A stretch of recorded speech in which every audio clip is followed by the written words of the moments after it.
M Soundararajan அவர்கள் ஈரோட்டிலிருந்து வந்திருக்கிறார். அவர் மனவளக்கலை பேராசிரியர். சொந்த தொழில் செய்து வருகிறார்கள். மனவளக்கலையில் 30 வருடங்களுக்கு மேலாக தொண்டாற்றி வருகிறார்கள். ஈரோடு மண்டலத்தில் பல மன்றங்களுக்கு சென்று சிந்தனை விருது வழங்குகிறார்கள். ஐயா அவர்கள் இன்று நம்மை சிந்திக்க இருக்கும் தலைப்பு கர்மயோகி, சீரிய கர்மயோகி. எனவே கர்மயோகி என்ற தலைப்பிலே இப்பொழுது நமது வேதாத்திரிய கருத்துக்களை வேதாத்திரி கூறிய அறிவுரைகளை இப்பொழுது நமக்கு சிறப்புரையாக சொல்ல உள்ளார்கள். கர்மயோகம் என்பது நாம் டெய்லி நம்ம தொழில், நாம் என்ன வேலை செய்கிறோமோ, என்ன தொழில் செய்கிறோமோ, அது தினசரி வேலை. அது சிறப்பாக எவ்வாறு செய்வது, அதில் எப்படி ஒரு உயர்ந்த நிலைமைக்கு வருவது என்பதெல்லாம் வேதாத்திரி சில வழிமுறைகளை சொல்லியிருக்கிறார். அதனால் செய்வன தெரிந்தச்சை சேரிடம் அறிந்து சேர் என்பது போல பல அறிவுரைகளை வேதாத்திரி கொடுத்திருக்கிறார்கள். அதை ஐயா அவர்கள் மிக விளக்கமாகவும் தெளிவாகவும் சொல்லுவார்கள். பொதுவாகவே இந்த விவேக சித்தாமணி என்ற ஒரு நூல் உண்டு. தமிழ் தாத்தா ஓவே சாமிநாத ஐயர் அதை இந்த இனிமையும் குளுமையும் நிறைந்த மாலை பொழுதினிலே ஆன்மீக அறிவை பெருக்கிக் கொள்ள ஆர்வத்தோடு வந்து அமர்ந்திருக்கும் இருபால் மெய் உணர்வாளர்களுக்கு முதற்கண் என் வணக்கத்தினை தெரிவித்துக் கொள்கின்றேன். வாழ்க வளமுடன். இன்றைய தலைப்பு சீரிய கர்மயோகி என்ற ஒரு தலைப்பு. சீரிய என்றால் சீர்றதல்ல,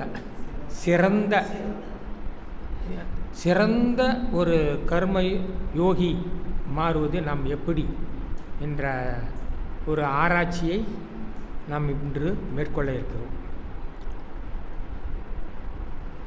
அதற்கு முன்னாடி நம்ம பெருமையை நாம் உணர்ந்து கொள்ள வேண்டும். ஒரு திருக்குறள் இருக்குது, அரிய உடைத்தென்ற அசாமை வேண்டும், பெருமை முயற்சி தெரியும்.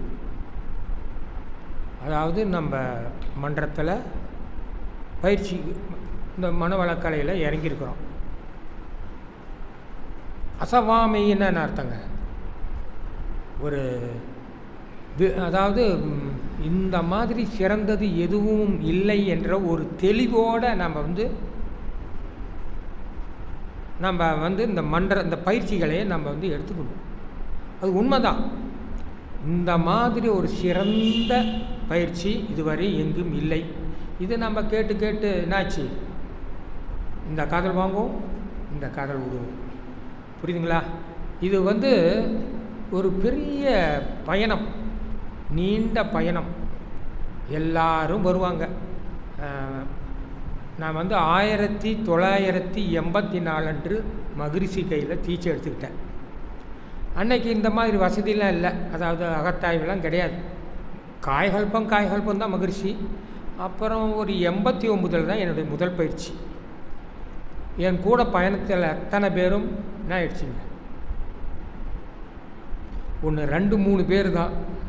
அதே நானும் என்ன பண்ணிகிட்டு இருக்கிறேன், தடுமாறி திரும்பி பார்த்தால் பாதையில் போயிட்டுருக்குறோம். ஒரு மனவளக்கலை என்ற பாதையில் போயிட்டுருக்குறோம். அதில் ஒவ்வொருத்தரும் ஒவ்வொரு தூரத்தில் இருக்கிறோம். நான் முன்னாண்ட இருக்கலாம், நீங்கள் பின்னாண்ட இருக்கலாம், அல்லது நான் பின்னாண்ட இருக்கலாம், நீங்கள் முன்னாண்ட இருக்கலாம். ஆனால் அந்த பாதையில் பயணம் செய்வர்கள் எத்தனை பேர்? நிறைய பேரா? கண்ணு கட்டி வரையும் பின்னாடியும் ஒருத்தர் இல்லை, முன்னாடியும் ஒருத்தர் இல்லை. திடீர்னு நம்மளுக்கு ஒரு பயம் வரும்லாம் இல்லையா? இது சரியான பாதையா? எல்லாரும் செவ்வரி கூட்டம் மாதிரி ஒரு கூட்டம் போயிட்டுருக்கு. அந்த வழியில் போகிறதா, இந்த வழிக்கு போகிறதா அப்படின்ற ஒரு பயணம். கொஞ்சம் நீண்ட பயிற்சியெல்லாம் எடுத்துகிட்டு வந்துவிட்டாங்க, மாட்டிக்கிட்டாங்க. ஒரு மகான் ஓசோ தான் சொல்லுவார், தியானம் மிக மிக எளிது, அருமையானது, ஈஸியாக கற்றுக்கலாம் அப்படின்னு அழகாக சொல்லுவார். நீண்ட காலம் ஆனப்பு நட சொல்லுவார், தியானம் மிக மிக கடுமையானது, தியானத்தில் வெற்றி காண்பது மிக அரிது அப்படிம்பார். இன்னும் சுவாமிஜி நீங்கள் தானே சொன்னீங்க முதல்ல ஈஸின்னு. இல்லை, முதல்ல நீங்கள் போகலை. முதல்லையே சொல்லியிருந்தால் நீங்கள் கிளம்பியிருப்பீங்க. இனிமேல் நீங்கள் திரும்பி போக வழி இல்லை. அந்த மாதிரி தான் நம்மளாம் என்ன பண்ணிட்டோம், வந்துட்டோம். இதில் வந்து திரும்பியும் போக முடியாது. பயணத்தையும் நம்மளுக்கு என்ன ஆகிடுதுங்க, சலிப்புத்தன்மைன்னு ஒன்று வருது. மெத்தனம்னா இந்த முயல் ஆமை மாதிரி தான். நாளைக்கு பண்ணிடலாம், இன்னும் நாள் இருக்குது, இன்னும் தெளிவாக பண்ணிடலாம் அப்படின்னு ஒரு எண்ணம் வந்துக்கிட்டே இருக்குது. அதெல்லாம் மெத்தனம், மடியின்மைம்பாங்க. இதை வந்து நாம் என்ன பண்ணலான்னா, அவ்வப்பொழுது ஒரு சிறு வெற்றிகளை வந்து நாம் உணர வேண்டும். இந்த பயணத்தில் நாம் ஈடுபடும் பொழுது, இந்த பாதையில் நம்ம பயணிக்கும் பொழுது அவ்வப்பொழுது சிறு வெற்றிகளை உணர்ந்து அதை நாம் என்ன பண்ணோம், ஆஹா ரொம்ப திரும்ப அதை நினைத்தால்தான் அடுத்த வெற்றியை நாம் நோக்கி ஈஸியாக செல்ல முடியும். புரியுதுங்களா? ஆனால் நீண்ட காலம் இருந்த என்னுடைய இறையாற்றல் என்ன பண்ணுதுன்னா, கிணத்துல வந்து கீழே உழுவ போகிற சமயம் தான் கை கொடுக்கும், முன்னாண்ட கையை கொடுக்காது. புரியுதுங்களா? இறையாற்றல் கைவிடாது. இந்த பயணத்தில் ஈடுபட்டவங்க அத்தனை பேர்த்துக்கும் இறையாற்றல் கைவிடாது. ஆனால் சில பேருக்கு முன்னாண்ட கொடுக்குது, சில பேர் கிணத்துல குதி தள்ளு விழும் பொழுது கையை பிடித்து தூக்கி நிறுத்துகிறது. அந்த மாதிரி ஒரு இறையாற்றல் கைவிட்டதே இல்லை. இந்த பயணத்தில் வந்து நம்ம பார்த்தோம்னா கர்ம யோகங்கிறது இவர் தான் கொடுத்தார். யார்? கிருஷ்ண பரமாத்மா தான். கடமையை செய், பலனை எதிர்பார்க்காது. இது வந்து நல்லா தான் இருக்குது, கடமையை செய் பலனை இருக்குது. ஆனால் நமக்கு அல்ல, மற்றவங்க வந்து கடமை செய்யணும், பலனை எதிர்பார்க்காம இருக்கணும். நாம் செஞ்சு பார்த்துருக்குறோமா? ஒரு பலனை எதிர்பார்க்காம ஒரு கடமையை செஞ்ச பின்னாண்ட ஒரு 10 நிமிஷம் பண்ணுவோம், 20 நிமிஷம் செய்வோம், பின்னாண்ட பார்ப்போம் என்ன ஆகும், யாருமே இல்லையா, கிளம்பிடுவோம். அவ்வளவு மன உறுதி நம்ம கையில் இருக்குது. புரியுதுங்களா? அப்புறம் மிஸ்டர் இவர் வந்தார். யார்? விவேகானந்தர். கர்மயோகத்துக்கு அவர் மாதிரி டெஃபினிஷன் கொடுத்தவங்க யாருமே இல்லை. சும்மா பொழந்து கட்டினார் கர்மயோகம். அவங்கெல்லாம் கர்மயோகத்தில் தான் அவர் வந்து எங்கேயோ கொண்டு போனார் அவர். புரியுதுங்களா? அந்த கர்மயோகத்தை அதை படித்தாலும் நம்மளுக்கு வந்து ஒரு அவரது உரையெல்லாம் கேட்டு பார்த்து நானும் 4-5 தடவை அந்த புக்கு ஒன்று இருக்குது, ராமகிருஷ்ண மடத்தில் கர்மயோகம்னு ஒரு புக்கு. அதை 4-5 தடவை படித்தாலும் கேட்குறதுக்கு நல்லா இருக்குது. நடைமுறைப்படுத்துவதற்கு நமக்கு அவ்வளவு மனம் இதாகவில்லை. அப்புறம் இவருடைய கர்மயோகம்னு சொன்னார் பாருங்க, ஒரு வித்தியாசமான கோணம். கர்மயோகங்கிறதுல ஒரு லாஜிக்குன்னு ஒன்று சொல்லுவாங்க. லாஜிக்குன்னு என்ன அர்த்தம்? கரெக்டாக இருக்குது, அவர் சொல்கிறது கரெக்டு. அந்த மாதிரி ஒரு கோணத்தில் மகிழ்ச்சி கொடுத்தாரு பாருங்க, அதுதான் ஒரு அற்புதம். இந்த பயணத்தில் நம்ம செய்யும் பொழுது நல்லா செஞ்சுக்குங்க. கர்மயோகம் செய்யாமல் மனவளக்கலையில் வெற்றி பெறவே முடியும். கர்மயோகம் என்றால் என்ன அப்படின்னு நம்ம முதல்ல தெரிஞ்சுக்கலாம். கர்மயோகம்னா என்ன அர்த்தம்? பலனை எதிர்பார்க்காம ஒரு காரியத்தை செய்கிறது. ஆனால் மனம் வந்து நம்மளுக்கு வந்து அதை ஏற்றுக்கொள்ளக்கூடிய பக்குவம் வந்து நம்மளுக்கு, அல்லது அதனுடைய தன்மை நம்ம ஒத்துக்கொள்ளக்கூடியதாக இருக்க வேண்டும். ஒன்று பார்ப்போம், நன்றி உணர்வும் மகிழ்ச்சி. கர்ம யோகம்னா என்ன அர்த்தம்? கர்மம் என்றால் செயல், யோகம் என்றால் மகிழ்ச்சி சொல்வார் அறவாழ்வு. அறவாழ்வுன்னு என்ன அர்த்தம்? நம்மளுக்கு பாடமே அறவாழ்வு. தனக்கோ பிறருக்கோ தற்காலத்திலோ பிற்காலத்திலோ உடலுக்கோ உயிருக்கோ யாருக்கும் துன்பம் தராமல் ஒரு வாழ்க்கை வாழ வேண்டும், அதுதான் அறவாழ்வு. அப்போ வந்து தமிழில் பண்ணோம்னா கடமை ப்ளஸ் அறம், கடமை அறம் தான் நம்ம வாழ்க்கை. இதில் வந்து பார்த்திங்கன்னா தனக்கோ பிறருக்கோ தற்காலத்திலோ எல்லா காரியங்களிலும் இதை அப்ளை பண்ணணும். தனக்கோ பிறருக்கோ தற்காலத்திலோ பிற்கொள்ளும். அதுக்குன்னு நீங்கள் பஸ்ஸில் ஏறி உட்காந்துக்கிட்டீங்க, டிக்கெட்டு வாங்கலாமா? தனக்கோ பிறருக்கோ தற்காலத்திலோ பிற்காலத்திலோ இந்த ஒவ்வொரு காரியத்திலையும் நம்ம வந்து அப்ளை பண்ண தேவையில்லை. சில காம்ப்ளிகேட்டான விஷயத்தில் இதை அப்ளை பண்ணி, இது ஃபார்முலா. ஒவ்வொரு ரொம்ப செய்யலாமா வேண்டாமா இருக்கிற சமயத்தில் இந்த அப்ளை பண்ணணும் நம்ம. இதுதான் கடமை அறம். இந்த கடமை அறத்தில் வந்து பார்த்திங்கன்னா ரெண்டு பிரிவாக பிரிக்கலாம். ஒன்று நன்றி உணர்வு, விளைவறிந்த விழிப்பு நிலை. நன்றி உணர்வுங்கிறது என்ன அர்த்தம்? நம்ம ஒரு பயனை அடைந்தோம். அந்த பயனை அடைந்த பின்னாண்ட அதுக்குரிய நன்றியை நம்ம தெரிவிக்கணும். இப்போ நான் தந்தையாக இருக்கிற சமயம் எனக்கு பெருசாக குடும்பத்தை கவனிச்சுக்கிட்டது தெரியல.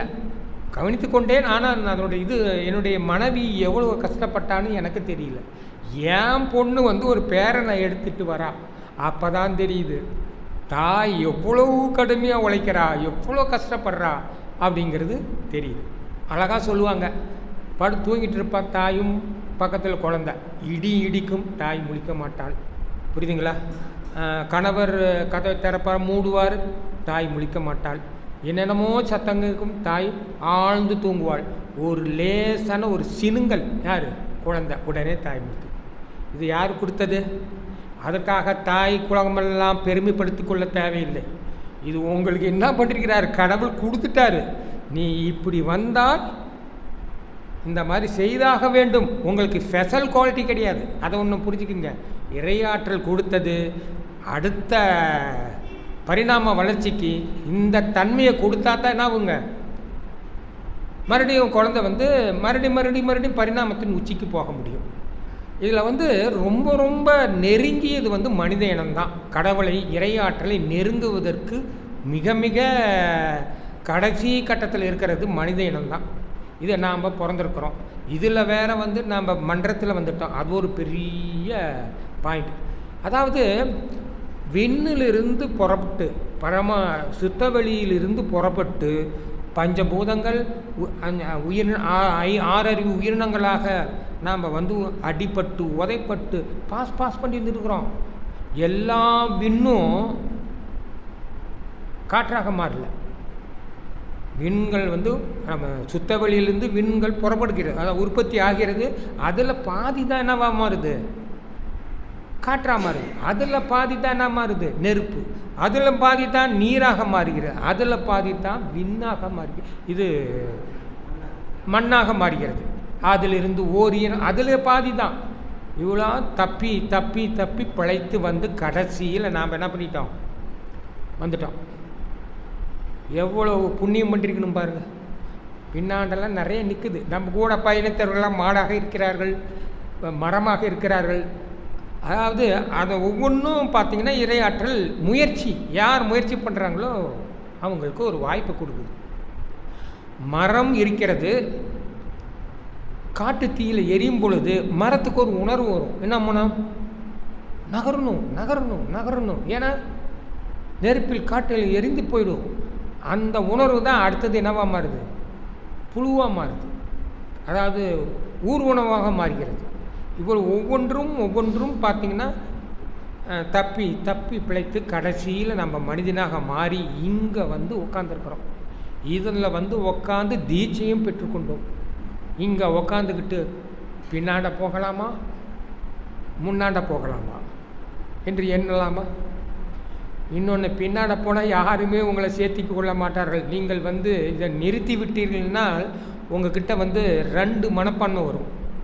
ஒன்று அதில் ஒழுங்காக பண்ணிருக்கலாம், இல்லை என்னால் முடியாது, ஒழுங்காக பண்ணிருக்கலாம். இந்த சண்டை பெரிய சண்டையாக இருக்கும். இதை நீங்கள் நிறுத்திட்டீங்களே என்ன அர்த்தம்? இப்போ இருக்கிற கண்டிஷன் தான். எல்லாத்துக்கிட்டையும் என்ன இருக்குது மனதில்? இன்னும் தீவிரமாக பண்ணு, இல்லை என்னால் முடியல, இன்னும் தீவிரமாக பண்ணு, என்னால் முடியல. இதுதான் நம்மக்கிட்ட நடக்குது. அதனால் உள்ளே வந்தாச்சு, வேறு வழியே இல்லை. ஒழுங்காக செஞ்சு நாம் என்ன பண்ணிடணுங்க? இறையாற்றலுக்கு போகணும். இது ரொம்ப பழைய காலத்தில் ரொம்ப கடினம். இப்போ ரொம்ப ரொம்ப ஈஸின்னு சொல்லலாம். உணர்வு தாங்க. அந்த உணர்வை ஆழமாக பிடிச்சிக்கிட்டிங்கன்னா போதும். புரியுதுங்களா? இப்போ நம்ம சாந்தி தவம் பண்ணோம். சாந்தி தவம் பண்ணுற சமயம் தவத்திலேயே மிக அற்புதமான தவம் இது சாந்தி. ஏன்னா வராது. நிறைய பேர்த்த கேட்டு பாருங்கள், சாந்தி தவம் வராது. இந்த சாந்தி தவம் பண்ணுறதுக்கு என்ன பண்ணலாம்? மூச்சை இழுக்கலாம், நேராக கீழே கொண்டு வரலாம். இந்த மலத்துவாரத்துக்கு மேலே 1 இன்ச்சுக்கு மேலாண்ட வளச்சுற்றாக அந்த இதை என்ன பண்ணலாங்க? 2ஆக பிரிக்கலாம். மூச்சு வருகிறது, அதில் இருக்கிற ஆக்சிஜன் எங்கே போயிடுது? நுரையீரலுக்கு போயிடுது. மூச்சு இழுக்கும் பொழுது பார்த்திங்கன்னா காந்த சக்தி, அதாவது பிரபஞ்ச சக்தியும் பாதி வருது, காற்றும் வருது. காற்று வந்து நுரையீரலுக்கு போயிடுது. பிரபஞ்ச சக்தி என்னவா வருது, அதை கொண்டு வந்து எங்கே விடணுங்க, மூலாதாரத்தில் வளச்சுற்று. தப்பி தவறி இடச்சுற்றாலும் செஞ்சிடாதீங்க. வளச்சுற்றா செஞ்சோம்னா ஒரு நிமிடம் செஞ்சிங்கன்னா அந்த உணர்வு அங்கே கிடச்சிரும். அந்த உணர்வு கிடைச்ச உடனே அது மேலே மனதை செலுத்தி செலுத்தி செலுத்தி நம்ம உணர்வு தான் பெருக்கணும். உணர்வு தான் தெய்வம். அந்த உணர்வை வந்து அதிகப்படுத்த வேண்டும். சரிங்க, இன்றைக்கி செஞ்சிட்டிங்க. நம்ம சாந்தி தவம் 3 வேளை கொடுத்துருக்குறாங்க. இன்று ஒன்று, நாளைக்கு காலையில், நாளைக்கு பழைய காலத்தில், இப்போ எப்படின்னு தெரியல, நாளைக்கு மதியம், இந்த 3 வேளை செய்து முடித்தாச்சு. மற்ற தவம்லாம் செய்கிற சமயம் தினசரி செய்து கொண்டே வந்தீங்கன்னா நேற்றைய அளவை விட நேற்றுக்கு ஒரு தவம் பண்ணோம், இன்றைக்கி ஒரு தவம் பண்ணுற சமயம் அதை விட அது கண்டிப்பாக வந்தே தீரும். ஈரோட்டில் வந்து ஒரு ஹோட்டல் இருந்தது. அந்த ஹோட்டல் இப்போ மூடிட்டாங்க. அசைவ ஹோட்டல் தான். அங்கே என்ன பண்ணுவாங்கன்னா, இன்று க்ளோஸ், அதாவது எல்லாமே முடிந்து சாத்தும் நேரம் வர சமயம் ஒரு பாத்திரத்தில் அன்று செய்த இந்த குழம்பை எடுத்து வச்சுருவாங்க தனியாக. அடுத்த நாள் காலையில் ஸ்டார்ட் பண்ணுற சமயம் அந்த குழம்போடு என்ன பண்ணுவாங்க, இந்த குழம்பை மிக்ஸ் பண்ணுவாங்க. அடுத்த நாள் இப்படியே என்று தொடங்கினாங்களோ இன்று வரையும் பழைய இது வந்துக்கிட்டே இருக்குது. அந்த மாதிரி நேற்றைய தவம் செய்தோம், இன்று விட்டுட்டோம்னா என்ன ஆகிடும், அப்படியே பரவாயில்ல கொஞ்சம் நிற்கும். ஒரு வாரம் கழித்து பண்ணோம்னா மறுபடியும் என்ன பண்ணணுங்க, நம்ம ஏபிசிடின்னு மறுபடியும் ஆரம்பிக்கும். செய்கிறோம் விட்டுறோம், செய்கிறோம் விட்டுறோம், அப்படியே ஒரு லெவல். ஆனால் என்ன சார் வாழ்க்கை முழுக்க இந்த தியானம் பண்ணிகிட்டே இருக்குமான்னு ஒரு கேள்வி எழலாம். 51% தாங்க. 51% செஞ்சிங்கன்னா அந்தாண்ட யார் இருக்கிறாங்க, இது இறையாற்றல், இது நாம். இங்கேருந்து நம்ம என்ன பண்ணுறோம், இந்த பூலோக கவர்ச்சின்னு சொல்லுவோம் பார்த்தீங்களா, அதிலிருந்து படாத பாடுபடுறோம். பட்டு வெளியே இந்த 51 தாண்டிட்டிங்கன்னா இது சரிவு பள்ளம். என்ன ஆகிடுங்க, நீங்கள் விரும்பினாலும் சரி விரும்பாவிட்டாலும் சரி அது என்ன பண்ணிடுது, இரையாற்றல் சல்லுன்னு பிடிச்சிக்குது.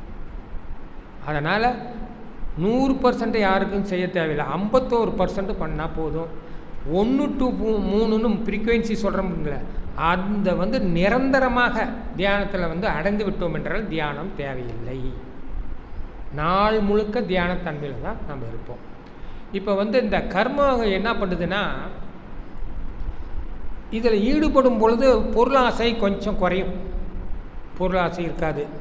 முதல்ல பேய்த்தனமாக என்ன பண்ணுவோங்க, பொருளை தேடுவோம். ஆனால் இந்த காலத்துக்கு தேவை, பணம் இல்லாமல் ஒரு வேலையும் நடக்காது. பணம் இல்லை என்றால் அது அந்த காலம். ஒரு காலத்தில் பணம் தேவையில்லாமல் இருந்தது. இப்பொழுது வந்து பணம் இல்லாமல், பொருளாதார வளர்ச்சி இல்லாமல் நம்மளால் வாழவே முடியாது. அதற்கு தான் இந்த கர்மயோகத்தை நம்ம இப்போ எடுக்கிறோம். என்ன பண்ணுறோம்னா, நமக்குன்னு ஒரு பொறுப்பு இருக்குது. நன்றி உணர்வுன்னு சொன்னார்ல, இப்போ எத்தனையோ பேர் நம்மளுக்கு உதவி செய்கிறாங்க. இந்த பவானியில் துப்புரவு தொழிலாளர்கள் இருக்கிறாங்கன்னு வச்சுங்களேன், ஒரு வாரம் லீவு போட்டாங்க, என்ன ஆகும், நாரி போயிடும். அப்போ நம்மளுக்கு ஒரு நன்றி உணர்வு இருக்குதா? அந்த தொழிலை செய்வதற்கு கொஞ்சம் அசூயை இருக்குது. பரவாயில்ல செய்கிறாங்க, வாழ்க வளமுடன். அதுக்காக போய் ஐயா வாழ்க வளமுடன் நீங்கள் பெரிய காரியத்தை செய்து கொண்டிருக்கிறீர்கள் என்று சொல்ல தேவையில்லை. நன்றி, நல்லா இருக்கட்டும், வாழ்க வளமுடன். ட்ரெயினில் ஏறுறீங்க, ஏற்காடு எக்ஸ்பிரஸ் டு சென்னை, ஏறி படுத்துக்கிறீங்க, எல்லோரும் டிக்கெட்டெலாம் ரிசர்வ் பண்ணிட்டீங்க, அழகாக கொண்டு போய் எங்கே இருக்கிறாங்க, சென்னையில் இருக்கிறாங்க. வழியில் எத்தனை பேர் உதவி பண்ணியிருக்கிறாங்க. அவர் தூங்காமல் நம்ம லோகோ பைலட் போயிட்டுருக்கிறார். எத்தனை பேர் வந்து இதை செயினை கொடுக்கறது, ட்ரெயினை இது ட்ராக்கை மாற்றுறது, இத்தனை பேர் நாம் என்ன பண்ணுறோம், இறங்குறோம், என்ன சொல்கிறோம், கிளம்பிக்கிட்டே இருக்கிறோம், வாழ்க வளமுடன் அப்படின்னு ஒரு தன்மை கொஞ்சம் வித்தியாசமாக இருக்கும். இது கொஞ்சம் வந்து என்னடாது இந்த காலத்தில் இப்படிலாம் பண்ணலான்னு செஞ்சு பார்க்கணும், நம்ம செஞ்சு பார்க்கணும். ஒவ்வொன்றும் செஞ்சு செஞ்சு பார்க்கணும். அம்மா நல்ல ஒரு சாப்பாடை கொடுக்குது அல்லது மனைவி கொடுக்குறான், வாழ்க வளமுடன். சில பேருக்கு வந்து ஆண்களுக்கு ஒரு இயல்பான ஒரு பழக்கம், அது குறையும் சொல்ல முடியாது. எதையாவது மனைவி கிட்ட வந்து அருமையாக இருக்குது என்று சொல்லிவிட்டால் போயிடுச்சு, அவங்க ஏறி உக்காந்துப்பாங்க அப்படின்னு ஒரு மனப்பான்மை நம்மக்கிட்ட ஆழமாக இருக்கிறது. அதனால் நாம் என்ன பண்ணலாம், போய் நேராக சொல்ல வேண்டாம், வாழ்க வளமுடன் ரொம்ப நல்லா இருந்துச்சுன்னு மனசுக்குள்ளே சொல்லிக்கலாம். இந்த மாதிரி எத்தனை காரியங்கள் வந்து நமக்கு உதவி பண்ணிகிட்ருக்குறாங்க.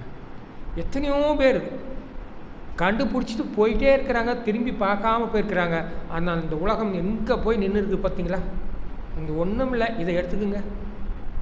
ஒரு காலத்தில் ஃபோன் காலையில் ட்ரங்க் கால் போடுவோம், சாயங்காலம் 6 மணிக்கு தான் வரும், கனெக்ஷனே கிடைக்கும். இன்றைக்கி எத்தனை பேர் தங்களுடைய, அதாவது ஒவ்வொருத்தரும் கர்மயோகத்தை செஞ்சுக்கிட்டே தான் போகிறாங்க. நாமக்கு சார் நீங்கள்லாம் சொல்கிறது ரைட்டு, எனக்கு ஒரு வேலையும் இல்லையே அப்படின்னு இவங்க கேட்கலாம். வீட்டில் நான் வந்து இதாக தான் இருக்கிறேன், ஒரு அதாவது ஹவுஸ் ஒய்ஃபாக இருக்கிறேன், எனக்கு என்னங்க பெரிய கர்மயோகம் இருக்க போதுன்னா ஒன்றும் இல்லை. நீங்கள் வந்து ஒரு பாத்திரத்தை விளக்குறீங்க, பாத்திரத்தை விளக்கும் பொழுது எப்படி விளக்குறீங்க? உண்மையாக சொல்லணும், சொல்லுங்கள். தினமும் இந்த வேலையை செஞ்சு தொலைக்க வேண்டியதாக இருக்குதுன்னு நம்ம செய்கிறோம். இதை கொஞ்சம் மாற்றணும். என்ன பண்ணலாம், நமக்கு கொடுத்த வேலை இங்கே, இதை வந்து ஒழுங்காக நம்ம வந்து செய்கிறோம்னு வச்சுங்களேன். அதாவது அது கொஞ்சம் கஷ்டம்தான். இந்த அழுக்கு போகிற மாதிரி, மனதில் இருக்கிற அழுக்கு போகிற மாதிரி பாத்திரத்தில் இருக்கிற அழுக்கு போகிறதே என்ற ஒரு சந்தோஷ உணர்வோட ரொம்ப அதாவது எந்த வேலையை செய்தாலும் மன மகிழ்ச்சியோடு செய்கிறது. சார் இது நடக்கிற காரியம் இல்லைன்னு சொல்லலாம், ஆனால் வித்தியாசம் இருக்குது. தியானத்தில் இருக்கிறவங்களுக்கு இது கண்டிப்பாக வரும், தியானம் இல்லாதவங்களுக்கு வரும். தியானத்தில் நல்லா செஞ்சிட்டு சமயம் ஒவ்வொரு காரியம் ரசித்து ரசித்து பண்ணுற சமயம் என்னவா மாறுங்க, கண்டிப்பாக ஒரு ப்ரொமோஷன் இருக்குங்க.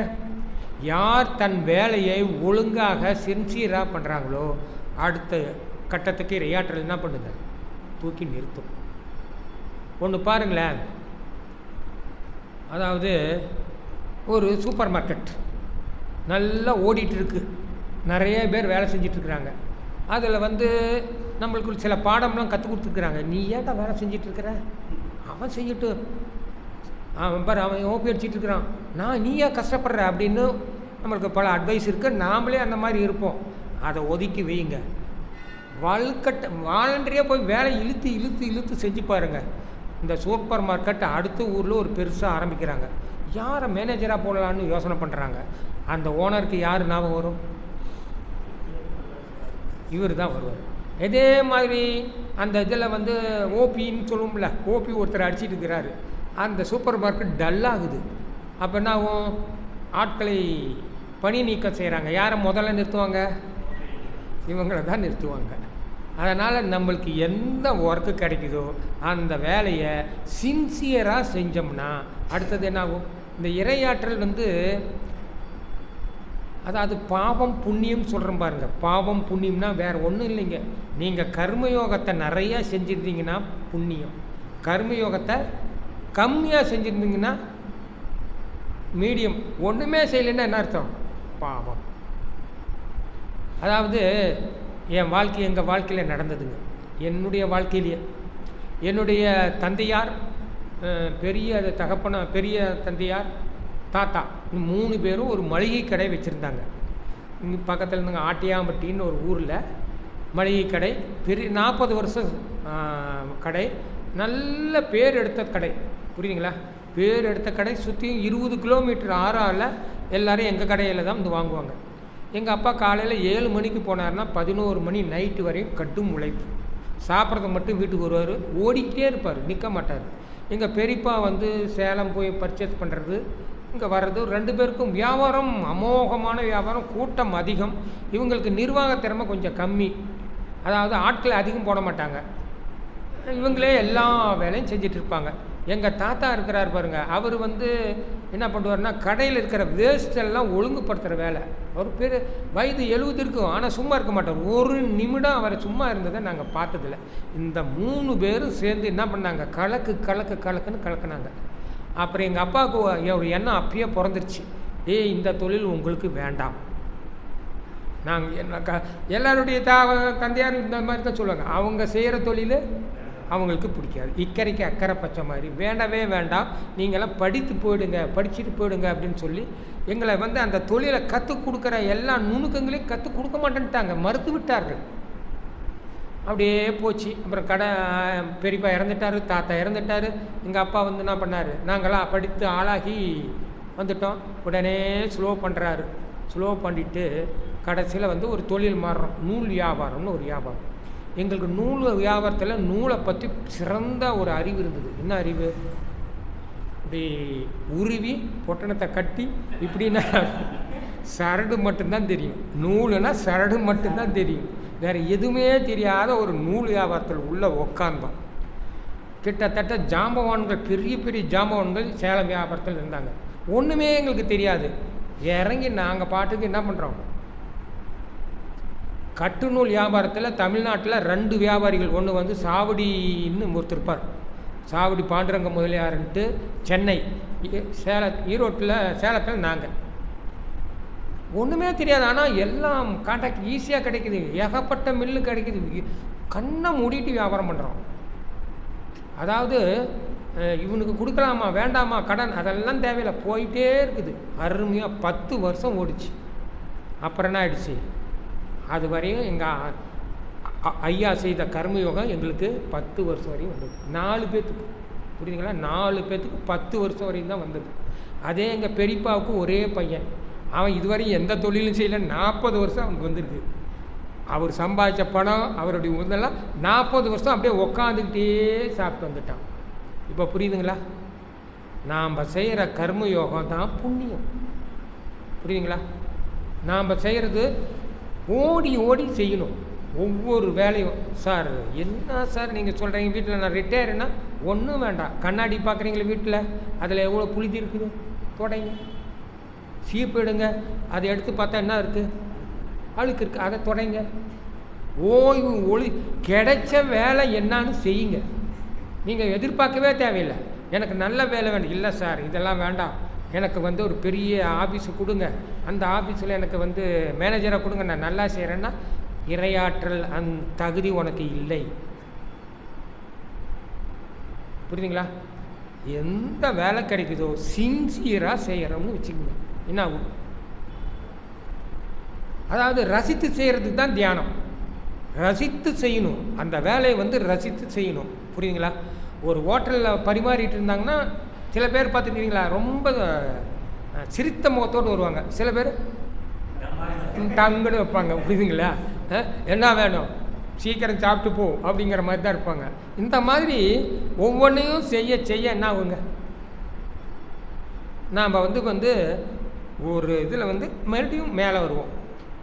என்னுடைய நண்பர் ஒருத்தர் இருந்தாருங்க, பிடபிள்யூல இன்ஜினியர், அருள்நிதி, பழைய காலத்து அன்பர், இப்போ இருக்கிற பல பேராசிரியர்களோட நெருங்கிய நண்பர். அவர் என்ன பண்ணார், நல்ல சின்சியரான ஒர்க்கர், நேர்மையான ஆஃபீஸர், லஞ்சம் வாங்க மாட்டார், சின்சியரான ஒர்க்கர். அவருக்கு நிறைய அட்வைஸ் எல்லாம் வரும். ஏன் இவ்வளோ வேலையை இழுத்து போட்டுட்டு செய்கிற, சும்மா இருக்க மாட்டியா. ஏன்னா கூட இருந்தவங்க அவர் கொஞ்சம் ரஃப் அண்ட் டஃப்பாலாம் பேச மாட்டார், அப்படியே பொலைட்டாக போயிட்டே இருந்தார். திடீர்னு பார்த்தா இந்தியா கவர்மெண்ட்டு 22 பேர் இந்தியாவில் இருந்து ஸ்டேட்டில் இருந்து ஒரு என்ஜினியரை தேர்ந்தெடுத்து கொடுங்கள் அப்படின்னு ஒவ்வொரு மாநிலத்துக்கும் ஒரு லெட்டர் கொடுத்துட்டாங்க. உங்கள் மாநிலத்திலேருந்து ஒரு என்ஜினியரை எங்களுக்கு தேவை, அனுப்புங்கன்னு. என்னடான்னு பார்த்தோம்னா அந்த என்ஜினியர் அமெரிக்காவுக்கு 1 மாத சுற்றுப்பயணமாக அங்கே இருக்கிற அணைக்கட்டுகளெல்லாம் பார்ப்பதற்கு இலவசமாக கவர்மெண்ட் வந்து செலக்ட் பண்ணுது. பலத்த போட்டி. இவரும் சும்மா உட்காந்துற கூப்பிட்டு நீங்கள் தான் கிளம்பணுன்னு டிக்கெட்டு கொடுத்து அனுப்புனாங்க. 1 மாதம் அமெரிக்காவில் பயணம்னா எவ்வளோ செலவாங்க, எல்லாம் அதாவது அரசு விருந்தினராக போகிறாரு. இங்கே ஒழுங்காக வேலையை செஞ்சார், பெனிஃபிட் கிடைச்சதா இல்லைங்களா. அப்புறம் அந்த ஃபைல்லாம் வந்து அந்த ப்ராஜெக்ட் ஃபைலில் வந்து வருஷத்துக்கு கவர்மெண்ட் ஆஃபீஸ் இருக்கிறவங்களுக்கு தெரியும், கடைசி 31/3 கொடுக்கணும். எல்லாருமே அவர் சொல்லுங்கள், பேப்பர்லாம் வாங்க மாட்டாங்களாம். பழைய பேப்பர் இருக்குதுங்க, முன்னாடி எழுதியிருப்பாங்க, பின்னாடி இருக்கிறதுல எல்லாம் எழுதி ஃபைல் பண்ணி ஏதோ கடனுக்கு கொடுப்பாராம். இவர் என்ன பண்ணியிருக்கிறாரு, காசை போட்டு வாங்கி நல்லா டெக்கரேட் பண்ணி நீட்டாக பக்காவாக கொடுத்துட்டாரு. அன்னைக்கு பார்த்து ஜப்பான் நாட்டிலிருந்து பார்வையாளர் வந்து உங்கள் ஆஃபீஸில் எப்படி இயங்குதுன்னு பார்க்கலாம் அப்படின்னு காட்ட சொல்லி ப்ராஜெக்ட் எதாக இருந்தால் கொடுங்க, அந்த ஃபைலை கொடுங்கன்னா இவர் இதை எடுத்து கொடுத்தாங்க. ஆஹா, அருமையாக இருக்கிறது. புரியுதுங்களா? அந்த இந்தியாவின் மானத்தை காப்பாற்றிட்டார். அடுத்து இந்த மௌலிவாக்கம்னு ஒன்று இருந்தது இல்லை, மௌலிவாக்கத்தில் ஒன்று அதில் இரவு பகலாக அதில் என்ன குறைபாடுங்கிறத இவர் தான் உள்ளே போய் 7 நாட்கள் விடிய பார்த்தார். பார்த்து ஒரு ரிப்போர்ட் எழுதி கொடுத்தா சீஃப் இன்ஜினியர் வாங்கி நான் தாங்க இதெல்லாம் கடைசி வரையும் இருந்து பார்த்தேன்னு அம்மா கிட்ட கொடுத்துட்டாங்க. எந்த அம்மா கிட்ட? நம்ம ஜெயலலிதா அம்மா கிட்ட கொடுத்துட்டாங்க. அதாவது அவர் ஒன்றும் இல்லை நான் தான் கொடுத்தேன்னு சண்டைக்கெல்லாம் போல, சத்தப்படாமல் வந்துட்டார். அந்த கர்மயோகம் செஞ்சார். பையன் அருமையான பையனாக கிடைச்சான், ஒரே பையன், நல்ல வேலை, நல்ல திருமணம் ஆச்சு. எல்லாம் என்ன ஆகுதுங்க, இங்கே செஞ்சார், பின் விளைவாக புண்ணியமாக கிடைக்கிறது. புரியுதுங்களா? வீண் போகாது. இந்த இறையாற்றல் எதையும் நீங்கள் செஞ்சதோ ஒரு ரெக்கார்ட் பண்ணிக்கும். ஒன்று என்ன பண்ணுங்கன்னா, இன்றைக்கி நீங்கள் ஒன்று ஆரம்பிக்கிறீங்க, அதாவது எழுந்து சாப்பிட்ட தட்டத்தை கழுவுறீங்க. அங்கே உங்களுக்கு ஒரு பேரேடு இருக்குது. எங்கே? சித்திரகுப்தன் தான் எழுதுறாரு, இன்று தட்டத்தை கழுவினார், ஒரு மார்க்கு போட்டுக்கிறாரு. புரியுதுங்களா? டம்ளரை கழுவினார், ஒரு மார்க்கு. வண்டியை துடைத்தார், ஒரு மார்க்கு. இப்படியே போடுறாரு. உட்கார்ந்து கொண்டு வாட்ஸ்அப்பில் நோண்டினார், இங்கே ஒரு மைனஸ். புரியுதுங்களா?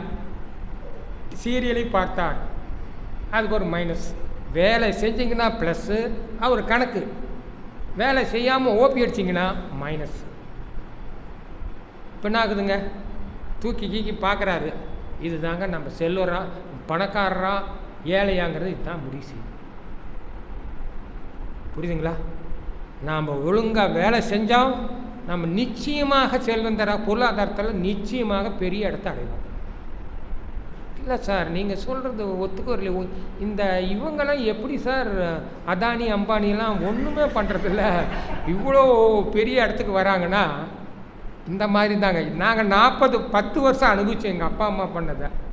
அவங்க யாரோ அவங்க காலத்தில் புண்ணியம் பண்ணியிருப்பாங்க. புண்ணியம்னா கர்மயோகம்தான், புண்ணியம் இல்லை கர்மயோகம் தான் செஞ்சுருக்கிறாங்க.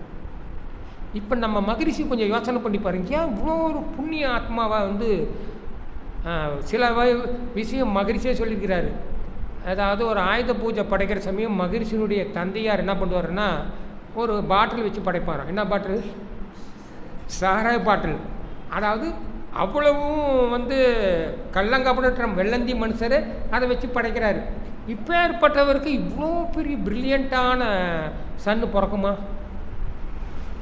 ஒரு சந்தேகம் கிளம்புது இல்லையா? ஆனால் அவங்க அம்மாவை பார்த்தா ஊராக போய் டெலிவரி ஃப்ரீயாக பார்த்துருங்க. என்ன இடத்துல கூப்பிட்டாலும் என்ன பண்ணுங்க, சிறந்த கர்மயோகி யார்? அந்த அம்மா தான். அப்போ கண்டிப்பாக என்ன ஆகும்? இப்போ நம்ம குழந்தைங்களுக்கு தெரியுங்களா, நம்ம குழந்தைங்க ஏன் இப்படி இருக்கிறாங்கன்னு? நம்ம வீட்டு பசங்களாம் ஏன் இப்படி இருக்கிறாங்கன்னு புரியுதுங்களா? நாம் செஞ்ச கர்ம வினை தான் நம்ம குழந்தைகள். கர்ம யோகம். புரியுதுங்களா? அதனால் கிடைத்த வேலை இதில் சில பேர் சொல்லலாம், சார் குடும்பத்தில் இருந்துக்கிட்டு நீங்கள் சொல்கிறதெல்லாம் ஒத்து வரல அப்படிங்களாம். கர்மயோகம் 4 யோகம் இருக்குது. ஒன்று பக்தி, இன்னொன்று கர்மயோகம், இன்னொன்று ஞான யோகம், ராஜயோகம். இதில் பக்தி யோகம் இப்போ கொஞ்சம் வெளுத்து போயிடுச்சு. விஞ்ஞானம் ரொம்ப வளர்ந்து போன பின்னாட்ட நிறைய பேர் கோயிலுக்கு ஏதோ தேவை இருந்தால் தான் போகிறோம், ஏதோ பிரச்சனை இருந்தால் தான் கோயிலுக்கு போகிறோம். சும்மா கோயிலுக்கு போய் நான் வந்தேன், நீ என்னை நல்லா வச்சுருக்கிற, வாழ்க்கை வளமுடன் யாராக போயிருக்கோமா? அல்லது வேடிக்கை பார்க்க போகிறோம், அல்லது அந்த கோயிலில் வெள்ளிக்கிழமை சாயங்காலம் சர்க்கரை பொங்கல் கொடுப்பாங்கன்னு போகிறோம். உண்டாளிங்களா? ஆனால் உள்ளுக்குள்ளே ஒரு சந்தேகம் இருக்குது. யார் கும்பிட்டாலும் ஒரு சந்தேகம் இருக்குதா இல்லையா? கடவுள் இருக்கிறாரா இல்லையா? ஒரு சந்தேகம் வருது. இது பக்தி யோகம். இது அந்த காலத்தில் வசதி இல்லை, அதனால் என்ன பண்ணாங்க, இப்படி ஒரு இதை செட் பண்ணாங்க. சில பேர் பக்தி யோகத்திலேயே ஒன்று பார்த்தீங்கன்னா டெடிக்கேட்டாக கடவுளை நம்புறது. அதாவது இப்போ நம்ம யோசனை பண்ணி பாருங்களேன், மேலே ஒருத்தர் நாம் சொல்கிற சுத்த வெளியில் மேலே இருக்கிறார். அவர் என்ன பண்ணிகிட்ருக்கிறாரு? கருப்பாக இருக்கிறாராம். ஓகே, எங்கே ஸ்டார்ட் பண்ணுறாரு எங்கே முடிக்கிறாருன்னு தெரியல, எதுக்காக வந்தாருன்னு தெரியல, எப்போ வந்தாருன்னு தெரியல. அவர் ஒரே மனுஷனா, பேச்சு துணைக்கு ஆள் இருக்குதான்னு கூட தெரியல. புரியுதுங்களா? இதுவரை யாருமே அதாவது தங்க உள்ள இருக்கிற குரலை தான் கேட்டாங்களே, அவரோட யாரும் பேசுறது இந்த மாணிக்க வாசகர் பேசியிருக்கிறாருன்னு சொல்கிறாங்க. இந்த மாதிரி ஒரு ஆள் அங்கே உக்காந்துக்கிட்டு இந்த ஆட்சியை பண்ணுறாரு. இப்போ என்னை பேச வைக்கிறது அவர் தான். எங்கள் கருமாயத்தில் பாதி அவர், பாதி நான் ஓனாக டெவலப்மெண்ட் பண்ணதை வச்சுக்கிட்டு பேசிகிட்டு இருக்கிறேன். என்கிட்ட இருந்து அந்த வழியாக கொடுக்குறது அவர் தான். கேட்டுட்டு இருக்கிறீங்களா? உங்களை கேட்க வைக்கிறது தான் அவர் தான். கரண்டாக வரதும் அவர் தான். இத்தனை வேலையை செய்கிறாராங்களோ யோசனை பண்ணி பார்த்தோமா? எத்தனை வேலை! தொட்டார் சினிங்கின்னு ஒரு செடி தொட்டால் அப்படி சுருங்குது. இது எப்படா இந்த ஆற்றல் இந்த கடவுள் இங்கே கொண்டு வந்திருக்கிறேன். தொட்ட உடனே ஆகுது, சுருங்குது. புரியுதுங்களா? அற்புதமான தன்மை. ஒவ்வொன்றையும் பார்த்தா வீடு தெரு நாய்க்கு 4-5 குட்டி அது பாட்டுக்கு பெற்று போட்டுருதுங்க. அதுங்க எப்படி வாழுது? எப்படியோ வாழுது. எல்லாம் கடவுள் என்ன பண்ணுறாரு? இப்படின்ட்டு எல்லாம் எத்தனை வேலையும் பண்ணுறாரு. ஒரு யூனிஸ் ஒரு பூமியா கோடான கோடி இருக்குது. அங்கே யாரோ கூட உட்காந்துட்டு இருக்கலாம். இப்போ எங்கேயோ தூரத்தில் பல கோடி மைக்கில் பல ஒருத்தர் மனவளை கலை அங்கே ஒரு கண்டு இருக்கலாம், அவர் கூட பேசிகிட்டு இருக்கலாம். புரியுதுங்களா? எத்தனை இது செஞ்சிட்டு இருக்கிறார். சீரிய கர்மயோகின்னா அவர் தாங்க. ஆனால் ஒன்று, அவரோட பேசுகிறதுக்கு யாருமே அந்த தன்மையை, அவரோட பேசுகிறதுக்கு எப்படி பேசணும்னா சும்மா கூப்பிட்டா வரமாட்டார். நம்ம கண்ணப்பனார் என்ன பண்ணார்? அவர் மாதிரி போனால் பேசுகிறாரு. ஆனால் யாரை கண்ணு போகிறது நம்மளுக்கு நம்ம அரைகுறை டவுட்டோடு தான் அங்கே வைக்கிறோம். நல்லா பாருங்க, வருவாரா இல்லையான்ட்டு முழுமையான நம்பிக்கையோடு நம்ம போகிறதில்ல. இப்படி வருவார். ஆனால் ஒன்று பண்ணலாம். இந்த ஃப்ரீக்குவென்சிங்கிறார் மகரிஷி, 1 to 3 கொண்டு கீழே போங்க. யார் கண்டாங்க? கடவுள் இறையாற்றல் ஒவ்வொருத்தருக்கும் ஒவ்வொரு மாதிரி பேசியிருக்கிறார். ஓசோகிட்ட ஒரு மாதிரி, நம்ம மகரிஷிகிட்ட ஒரு மாதிரி, ரமணர்கிட்ட ஒரு மாதிரி. புரியுதுங்களா? நம்ம மகரிஷிக்கிட்ட அங்கேருந்து பேசியிருக்கிறார். எங்கள் சுத்த வெளியில். ரமணர்கிட்ட அவருக்குள்ளே இருந்து பேசியிருக்கிறாரு. ஒவ்வொருத்தருக்கும் ஒவ்வொரு விஷயமாக பேசுகிறாரு. நம்ம ஓசோனாங்கிறார் மனமே இல்லாதவங்ககிட்ட தான் வருதுங்கிறாரு. மகரிஷி மனம் இல்லாமல் நீ அவன் நெருங்கவே முடியாதுங்கிறாரு. ஒவ்வொருத்தரும் ஒவ்வொரு கணத்தில் இரையாற்றல் அவங்களுக்கு அருளி அடித்தா லக்கு நம்மளுக்கு கூட இருக்கலாம், செஞ்சு பார்த்தா நம்மளோட பேசுவார். தினமும் என்ன பண்ணுங்க, அடிக்கடி திருச்சிற்றம்பலம் நிறைய பேர் சொல்லுவாங்க. ஓம் நம சிவாயாம்பாங்க. சில பேர் அல்லாஹூ அக்பாரும்பாங்க. நீங்கள் யார் அதுக்காக வாய் விட்டு இரையாற்றலே அப்படின்னு ஆஃபீஸில் உட்காந்துட்டு சத்தமாலாம் சொல்ல வேண்டாம். தினமும் இரையாற்றலேன்னு ஒரு 10 நிமிஷத்துக்கு ஒரு தடவை இரையாற்றலே அருட்பேராற்றலேன்னு இப்படியே சொல்லிட்டு வாங்க. தினமும் 2 இன்சிடென்ட், அதாவது நிகழ்ச்சியை நீங்கள் பாருங்கள். தினமும் 2 நிகழ்ச்சி. என்ன நிகழ்ச்சி? மல்லிகைப்பூ வாங்குறீங்க, மனம் அப்படியே கமகமன்னு மனம் வருது. கொஞ்சம் ஆராய்ச்சி பண்ணுங்க, எப்படி இந்த மனம் வருது, யார் கொடுத்தது, இதை யோசனை பண்ணுங்க. அடுத்தது மழை மேலேருந்து பெய்யுது பார்த்தீங்களா? ஏன் மழை கட்டியாக பெஞ்சிருக்கூடாது? ஒரு பெரிய கட்டி தொம்முன்னு போடக்கூடாது. தூரலாக விழுது, தூரலாக அப்படியே சாரலாக விழுகுது. இது எப்படி நடக்குது? எடுக்கிறது அழுக்கு தண்ணி, வரதும் சுத்த தண்ணி. புரியுதுங்களா? எவ்வளோ அழகாக இரையாற்றல் எல்லா பக்கமும் தினமும் 2 நிகழ்ச்சி எழுதுங்க. புரியுதுங்களா? திடீர்னு உங்கள் மனைவி அருமையாக காஃபி போட்டு தராங்க. ஆஹா, இரையாற்றல் இன்னைக்கு அதையும் குடிங்க. இரையாற்றல் காரணமாக இன்னைக்கு எனக்கு அருமையான காஃபி கிடைத்தது. இந்த மாதிரி நாம் என்ன பண்ணலாங்கன்னா, நினைத்து பார்க்கணும் அவரை. சீரிய கர்மயோகினா அவர் தான். எல்லாத்தையும் அதாவது நம்ம அதுக்கு முன்னாண்ட கொஞ்சம் நினச்சோம். சிவபெருமான் இருந்தார், அவருக்கு கீழே 32,000 பேர், 32 கோடி தேவர்கள் இருந்தாங்க. அவங்களுக்கு ஒரு பொறுப்பு, நீ இதை பார்த்துக்க நீ அதை பார்த்துக்கன்னு நினச்சோம். ஆனால் இப்போ பார்த்தா ஒரே ஆள் உக்காந்துக்கிட்டு சத்தமே கிடையாது, எந்த இடத்துலையும் தன்னை காட்டி கொண்டதே இல்லை. இவ்வளோ பெரிய ஒன்றுமில்ல, நம்ம வீட்டு நிர்வாகத்தை பண்ணுறதுக்கு பிதுங்குறோம். கோடான கோடி பிரபஞ்சத்தை எல்லாத்தையும் நிர்வாகம் பண்ணுறாரு. எதை நினைக்கிறோமோ அதுவாக மாறணும்னு ஒரு விதி இருக்குது. நம்ம அந்த சுத்த வெளியில், அதாவது பலனோட தான் கர்மயோகம் முதல்ல இருக்கும். 2 கர்மயோகம் இருக்குங்க, காமிய கர்மயோகம், நிஷ்காமிய கர்மயோகம். காமியம்னா முதல்ல பலனோட செய்வோம், பலனை எதிர்பார்த்து செய்வோம். இது செஞ்சால் அது வரும், அது செஞ்சால் வரும், கண்டிப்பாக வெற்றி கிடைச்சி பண்ணாண்டா நம்மக்கிட்ட ஒரு மனப்பான்மை வரும். மேலே இருக்கிற ஆள் ஏமாற்ற மாட்டார் அப்படின்னு ஒரு எண்ணம் வருமா இல்லையா? அந்த எண்ணம் வந்த பின்னாடி என்ன பண்ணலாம், கணக்கில் இஷ்டத்துக்கு நம்ம என்ன பண்ணலாம், சேர்த்திக்கலாம். இளமையாக இருக்கிறவங்களுக்கு எங்களால் முடியாது, செய்வோம், களைச்சி போயிடுறோம். ஆனால் இளமையாக இருக்கிறவங்களுக்கு வாழ்க்கை நீண்டிருக்கு, அருமையான வாய்ப்பு இருக்குது. கிடைச்ச வேலையை நீங்கள் என்ன பண்ணலாங்க, ரசித்து பண்ணுங்க, ரசித்து பண்ணுங்க. புரியுதுங்களா சார்? வீட்டில் இருந்துட்டு எப்படி சார் ரசித்து பண்ணுறது என்ன அப்படின்னு இவங்க கேட்கலாம். அதுக்கும் விவேகானந்தர் ஒரு நிகழ்ச்சியை சொல்லுவார். நம்மளை மாதிரி நல்லா நம்மளை மாதிரி வச்சுங்களேன், நல்லா தவம் பண்ண ஒருத்தர் என்ன பண்ணார், உட்காந்து தவம் பண்ணி இன்றைக்கெல்லாம் பண்ணிவிட்டு ரெஸ்ட்டாக அப்படியே ஆலமரத்துக்கு அடியில் உட்காந்துக்கிட்டு ரெஸ்ட்டாக தவம் பண்ண முன்னாடி சொன்னால் நம்ம என்ன பண்ணுறோம் சொல்லுங்கள் பார்க்கலாம், இப்படின்னா ஓடுறோம், கொஞ்சம் அப்படியே இப்படின்ட்டு இருப்போம். அப்போ மேலே ஒரு கொக்கு உட்காந்துட்டு இருந்தது என்ன பண்ணிருச்சு, ஒரு எச்சத்தை போட்டுருச்சு இவர் மேலே, இந்த சாமியார் மேலே. பார்த்தோன்னே மேலே பார்த்தாரு, கொஞ்சம் என்ன பண்ணியிருப்பார், ஆஹா கொக்கே எனக்கு நல்ல ஒரு அபிஷேகத்தை கொடுத்தா என்று பார்த்துவா சொல்லுவார். கோபத்தோடு பார்த்தாரு. கோபத்தோடு பார்த்த உடனே என்ன ஆயிடுச்சு, தலையிலிருந்து ஒரு நெருப்பு, கண்ணிலிருந்து ஒரு நெருப்பு போய் அந்த கொக்கை பஸ்பம் பண்ணிடுச்சு. இந்த மாதிரி நம்மளுக்கு கிடைச்சா என்ன ஆகும் சொல்லுங்க பார்க்கலாம். பக்கத்து வீட்டுக்காரரை பார்ப்போம், மனைவியாக இருந்தால் கணவனை பார்ப்பா, கணவனாக இருந்தால் மனைவியை பார்ப்பா, உண்டா இல்லைங்களா? பிள்ளையாக இருந்தால் அம்மாவை பார்ப்பா, என்னை இத்தனை வேலை வாங்கிட்டு இருக்கிறியா அப்படின்னு. அந்த மாதிரி அவர் என்ன ஆகிட்டார், ஒரு மெதப்பு வந்துருச்சு. ரொம்ப சந்தோஷமாக அப்படியே போனவர். அந்த காலத்தில் பிச்சை வாங்கி தான் சாப்பிட்ணும். பிச்சை வாங்கிட்டு ஒரு வீட்டுக்கு போய், அம்மா தாயே பிச்சை போடுங்க அப்படின்னாரு.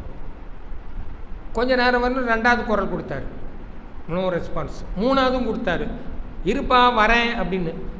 பாரு, நம்மளை பெருமையை தெரியாமல் இந்த அம்மா நம்மளை காக்க வச்சிருக்குது அப்படின்ட்டு சொன்ன உடனே அங்கேருந்து அந்த அம்மா சொல்லுது, கொக்குன்னு நினைத்த கொங்கனவா அப்படின்னு சொல்லுது. அப்படின்னா அர்த்தம் என்ன கொக்குன்னு நினச்சிக்கிட்டியா அப்படின்னு சொன்ன உடனே இவருக்கு என்னடா அதை நடந்தது, இந்த அம்மா இங்கே அடித்து நொறுக்குது அப்படின்னு பார்த்தா பயந்துக்கிட்டார். சரி உக்காந்துக்கிட்டார். கொஞ்ச நேரம் கழித்து அந்த அம்மா வந்தது. ஒன்றும் இல்லை, எங்கள் வீட்டுக்காரருக்கு உடம்பு சரியில்லை, அவருக்கெல்லாம் பணிவிடை பண்ணிவிட்டு ஒரு சாப்பாடெல்லாம் கொடுத்துட்டு வந்தேன், அதனால தான் லேட்டு அப்படின்னு. அதை நாம் இந்த காலத்தில் ஒத்துக்க முடியுமா? கணவனுக்கு பணிவிடையா? புரியுதுங்களா? அதை ஏற்றுக்க முடியாது இந்த காலத்தில். இருந்தாலும் அந்த அம்மா செஞ்சுருக்கு. ஒரு வேளை பெண்களை அடிமைப்படுத்துவதற்காக கூட சொல்லியிருக்கலாம் இந்த வேலையை.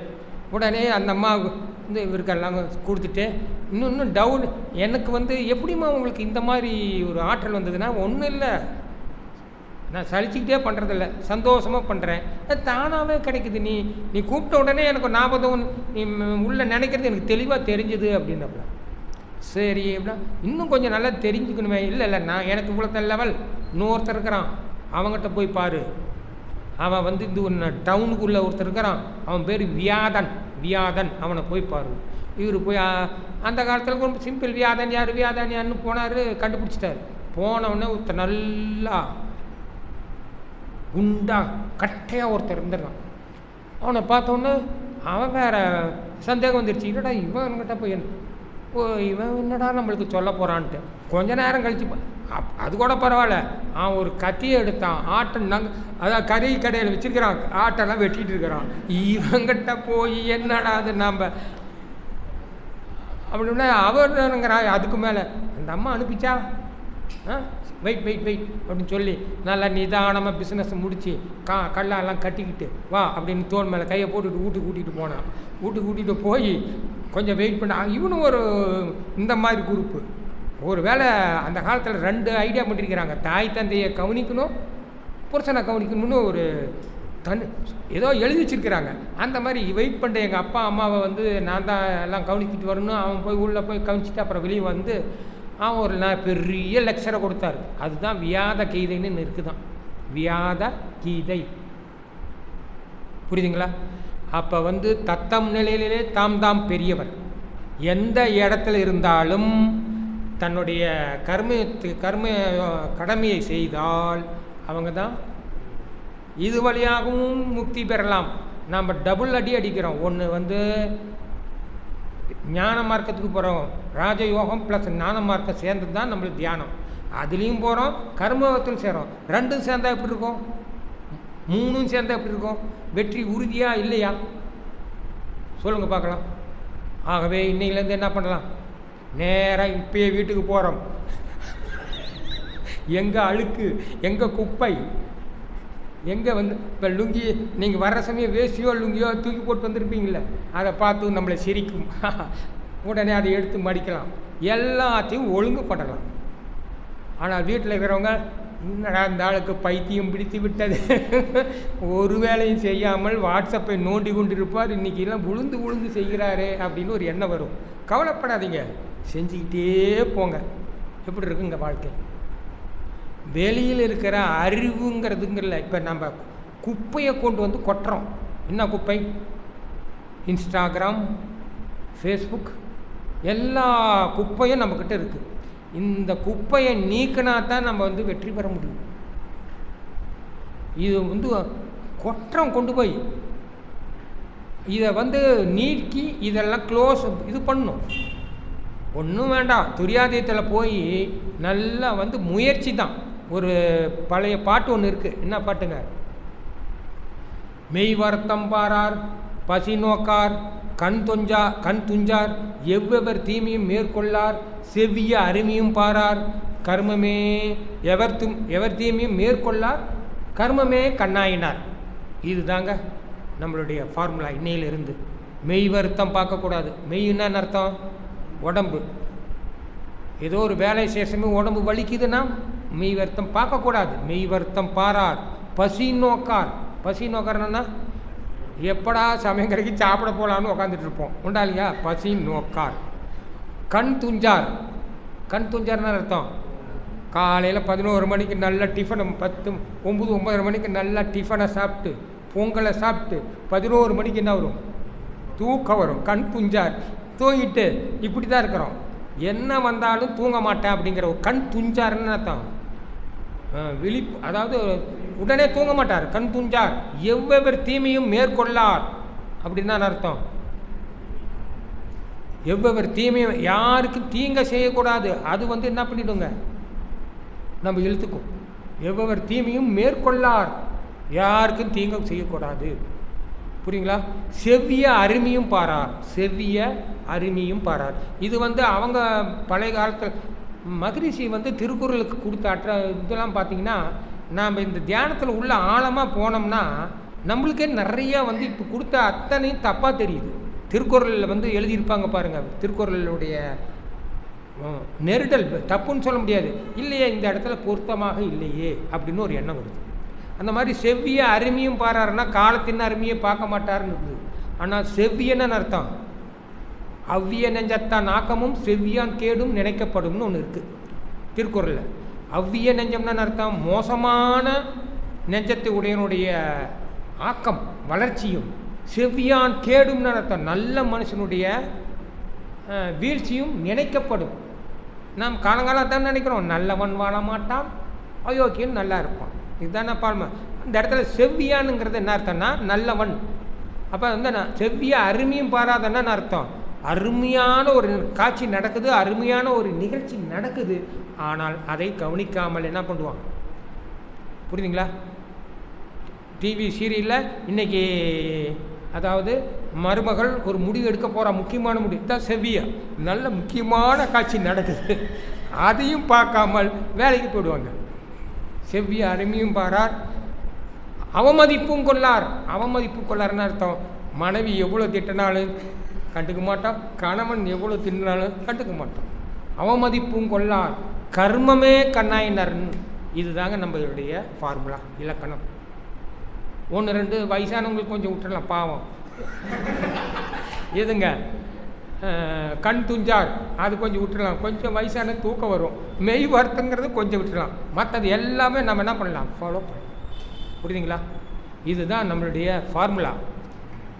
அதாவது இந்த கர்மயோகம் வந்து செய்ய செய்ய செய்ய செய்ய என்ன ஆகுன்னா ஒரு கெட்ட பேர் வரும். இவன் ஒருத்தர் சும்மா இருக்காமல் எல்லாரும் ஓப்பி அடிச்சிட்டு இருக்கிறான், இவன் வேலை செஞ்சிட்டு நம்ம கெட்ட முதலாளி அவன் நல்லா செஞ்சுட்டு இருக்கிற, நீ எல்லாம் இப்படி இருக்கிற, அவன் செஞ்சுட்டு இருக்கிறான்ட்டு நம்மளை திட்டுவாங்க. அங்கேயும் பொலைட்டாக போகணும். அங்கேயும் நம்ம என்ன பண்ணக்கூடாது, ஒரு முரண்பாடு ஏற்றக்கூடாது. செய்து கொண்டே இருந்தீங்கன்னா திடீர்னு ஒரு நல்ல வளர்ச்சி. புரியுதுங்களா? உக்காந்துக்கிட்டு தொழில் அமையலைன்னு ஒரு இளைஞருக்கு இருக்குது. படிக்காமல் விட்டுட்டார், போயிடுச்சு, படிக்கல. ஆனால் இப்போ தான் தெரிஞ்சுக்கிட்டாரு கர்மயோகம் செஞ்சால் தப்பிச்சிக்கலான்னு. சின்சியராக கர்மயோகம் செஞ்சார்னா உங்களுக்கு கதவு தட்டப்படும். நல்ல தொழில் வந்து என்ன பண்ணுங்க உங்களுக்கு கிடைக்கும். கர்மயோகம் நான் ஒரு காலத்தில் வந்துங்க ஒரு போதைன்னு தெரியல, புகழ் போதையா அல்லது வெறியான்னு தெரியல, 1984 எடுத்தேன். 1989 பிடிச்சேன். ஈரோடு வந்தேன். ஈரோடு வந்துட்டு கொஞ்சம் பயிற்சி கீழ்ச்சியெல்லாம் எடுத்துக்கிட்டேன். மறுபடி என்னால் சும்மா இருக்க முடியல. அதாவது நான் தான் மன்றத்தையே காப்பாற்றுறேன்னு ஒரு எண்ணம் எனக்கு வந்துருச்சு. ஈரோடு மன்றத்தை நான் தான் காப்பாற்றுறேன்ட்டு எந்த நேரம் கிடைச்சாலும் ஓடுவேன். எங்கே கேட்டாலும் லெக்சர், ஊர் ஊரா சுற்ற ஆரம்பித்தேன். அதாவது காமிய கர்மயோகம் இது. பலனை புகழ் போதையில் நான் எல்லா ஊருக்கும் கிட்டத்தட்ட பவானிக்கு மட்டும் வரல, அது என்னன்னே தெரியல, தெரியல. எல்லா ஊருக்கும் போய் ஊர் ஊரா போனேன். அப்புறம் பார்த்தா அதனுடைய பலன்கள் பார்த்தோன்னா 2 மாப்பிள்ளைங்க வந்தாங்க. தேடவே இல்லை, அவங்களே வந்து பொண்ணுங்களே மாப்பிள்ளை தேடி அவங்களே கல்யாணம் பண்ணிட்டு போயிட்டாங்க. புரியுதுங்களா? இன்னைக்கு நல்லா யோசனை பண்ணி பாருங்க. பையனை வைத்திருப்பவர்கள் மாப்பிள்ளை பொண்ணே கிடைக்கல, பொண்ணு வச்சுக்கிறவங்களுக்கு மாப்பிள்ளையே கிடைக்கல. எல்லாம் ஒரு வட்டத்தை போட்டுக்கொண்டு இந்த வட்டமும் அந்த வட்டமும் சரின்னு தேடிக்கொண்டு இருக்கிறாங்க. அது பாட்டுக்கு நடந்தது. அப்புறம் ஒரு வீடு கட்டினேன். வீடு கட்டுற சமயம் எல்லாரும் பயமுறுத்தின, ரொம்ப கஷ்டம்டான்னு ரொம்ப பயமுறுத்தினாங்க. நான் ஒரு என்ஜினியர், அவர்கிட்ட தான், என் ஃப்ரெண்டு தான், அவர்கிட்ட கொடுத்துட்டேன். ஒரு வேலை கூட நான் செஞ்சதே இல்லைங்க. அவனே எல்லாம் பார்த்துக்கிட்டான். ஒரு நாள் போர்வெல் போட்டுட்ருக்குறாங்க, நான் வந்து பெருந்துறையில் லெக்சர் கொடுத்துட்ருக்குறேன். டேய் நீ போ, நான் பார்த்துக்கிறேன். கடைசியில் அந்த கான்ட்ராக்டர் யாருன்னா, சார் ஐயா உங்கள் கிளாஸுக்கு நான் வந்திருக்கிறேங்க ஐயா அப்படின்ட்டு. அந்த மேடமும் வராங்க. நான் ஒரு நாள் வந்தேங்க, முதல்நிலை அகத்தாய்வு. அப்புறம் வந்து இன்னொரு அசிஸ்டண்ட்டுடைய அப்பா வந்து மன்றத்தில் ஒர்க் பண்ணுவாங்க. ஐயா நீங்களா அப்படின்னாங்க. ஒரு வேலையும் செய்யலை, எல்லாம் நீட்டாக கட்டி கொடுத்து சாவி கொடுத்துட்டாங்க. யாரும் நம்ப மாட்டேங்கிறாங்க. நீட்டாக ஒரு பிரச்சனை, வீடு அழகாக கொண்டு வந்துருச்சு பாருங்கள். அங்கே செய்து இங்கே கிடச்சி. புரியுதுங்களா? அப்புறம் என்கிட்ட ஒரு வினயம் வந்தது, எல்லாம் நல்லபடியாக போனால் நம்ம ஏற்றுப்போமா? புரியுதுங்களா? கொஞ்சம் மனசு மாறும்ல. திடீர்னு 2 பொண்ணுங்க பெருசாக வந்துட்டாங்க. கல்யாணம் பண்ணுமே, நம்ம ஒன்றுமே, எங்கள் குடும்பம் பெரிய குடும்பம், நல்லா எதிர்பார்ப்போடு இருப்பாங்க. ஏதோ ஒன்று செஞ்சால் ஒன்றுமே என்ன பண்ணங்க, வலுக்கட்டாயமாக மன்றத்திலிருந்து எஸ்கேப் ஆனேன். வலுக்கட்டாயமாக. ஏன்னா நான் இருந்த தொழிலில் வந்து வெளியே வர முடியாது. போனவன் தான். எல்லா நண்பர்களும் அப்படியே அசந்து போயிட்டாங்க. எங்கடா காணோம், என்னன்னு தெரியலன்ட்டாங்க. அப்படியே மொல்லகில்ல பெரிய தொழில், அதுவும் பெரிய தொழிலாக கொண்டு வந்து நிறுத்தினேன். மறுபடியும் பொண்ணுங்கள்லாம் கல்யாணம் பண்ணிட்டேன். ஆனால் அந்த கர்மயோகத்தில் கிடைத்த பலன்கள் இன்று இல்லை.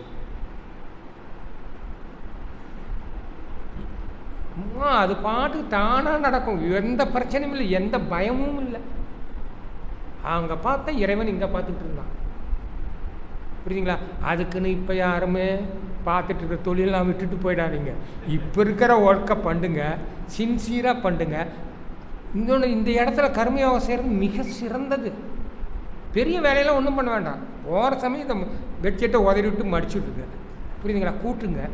என்னென்ன வேலை கிடைக்குதோ அத்தனை செய்யுங்க. புரியுதுங்களா? ஆனால் இன்று போய் வீட்டில் உடனே செஞ்சிடறாதீங்க. கொஞ்சம் கொஞ்சமாக ஸ்டார்ட் பண்ணுங்க.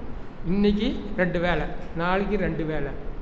அதாவது ஒன்று நீ சொன்னதுனால நான் திருந்தலை அப்படின்னு காட்டணும். புரியுதுங்களா? அவங்க ஏற்கனவே சொல்லி கொடுத்துட்ருக்குறாங்க, அதை பண்ணிங்க இதை செய்யுங்க அப்படின்னு திட்டிகிட்டே இருப்பாங்க.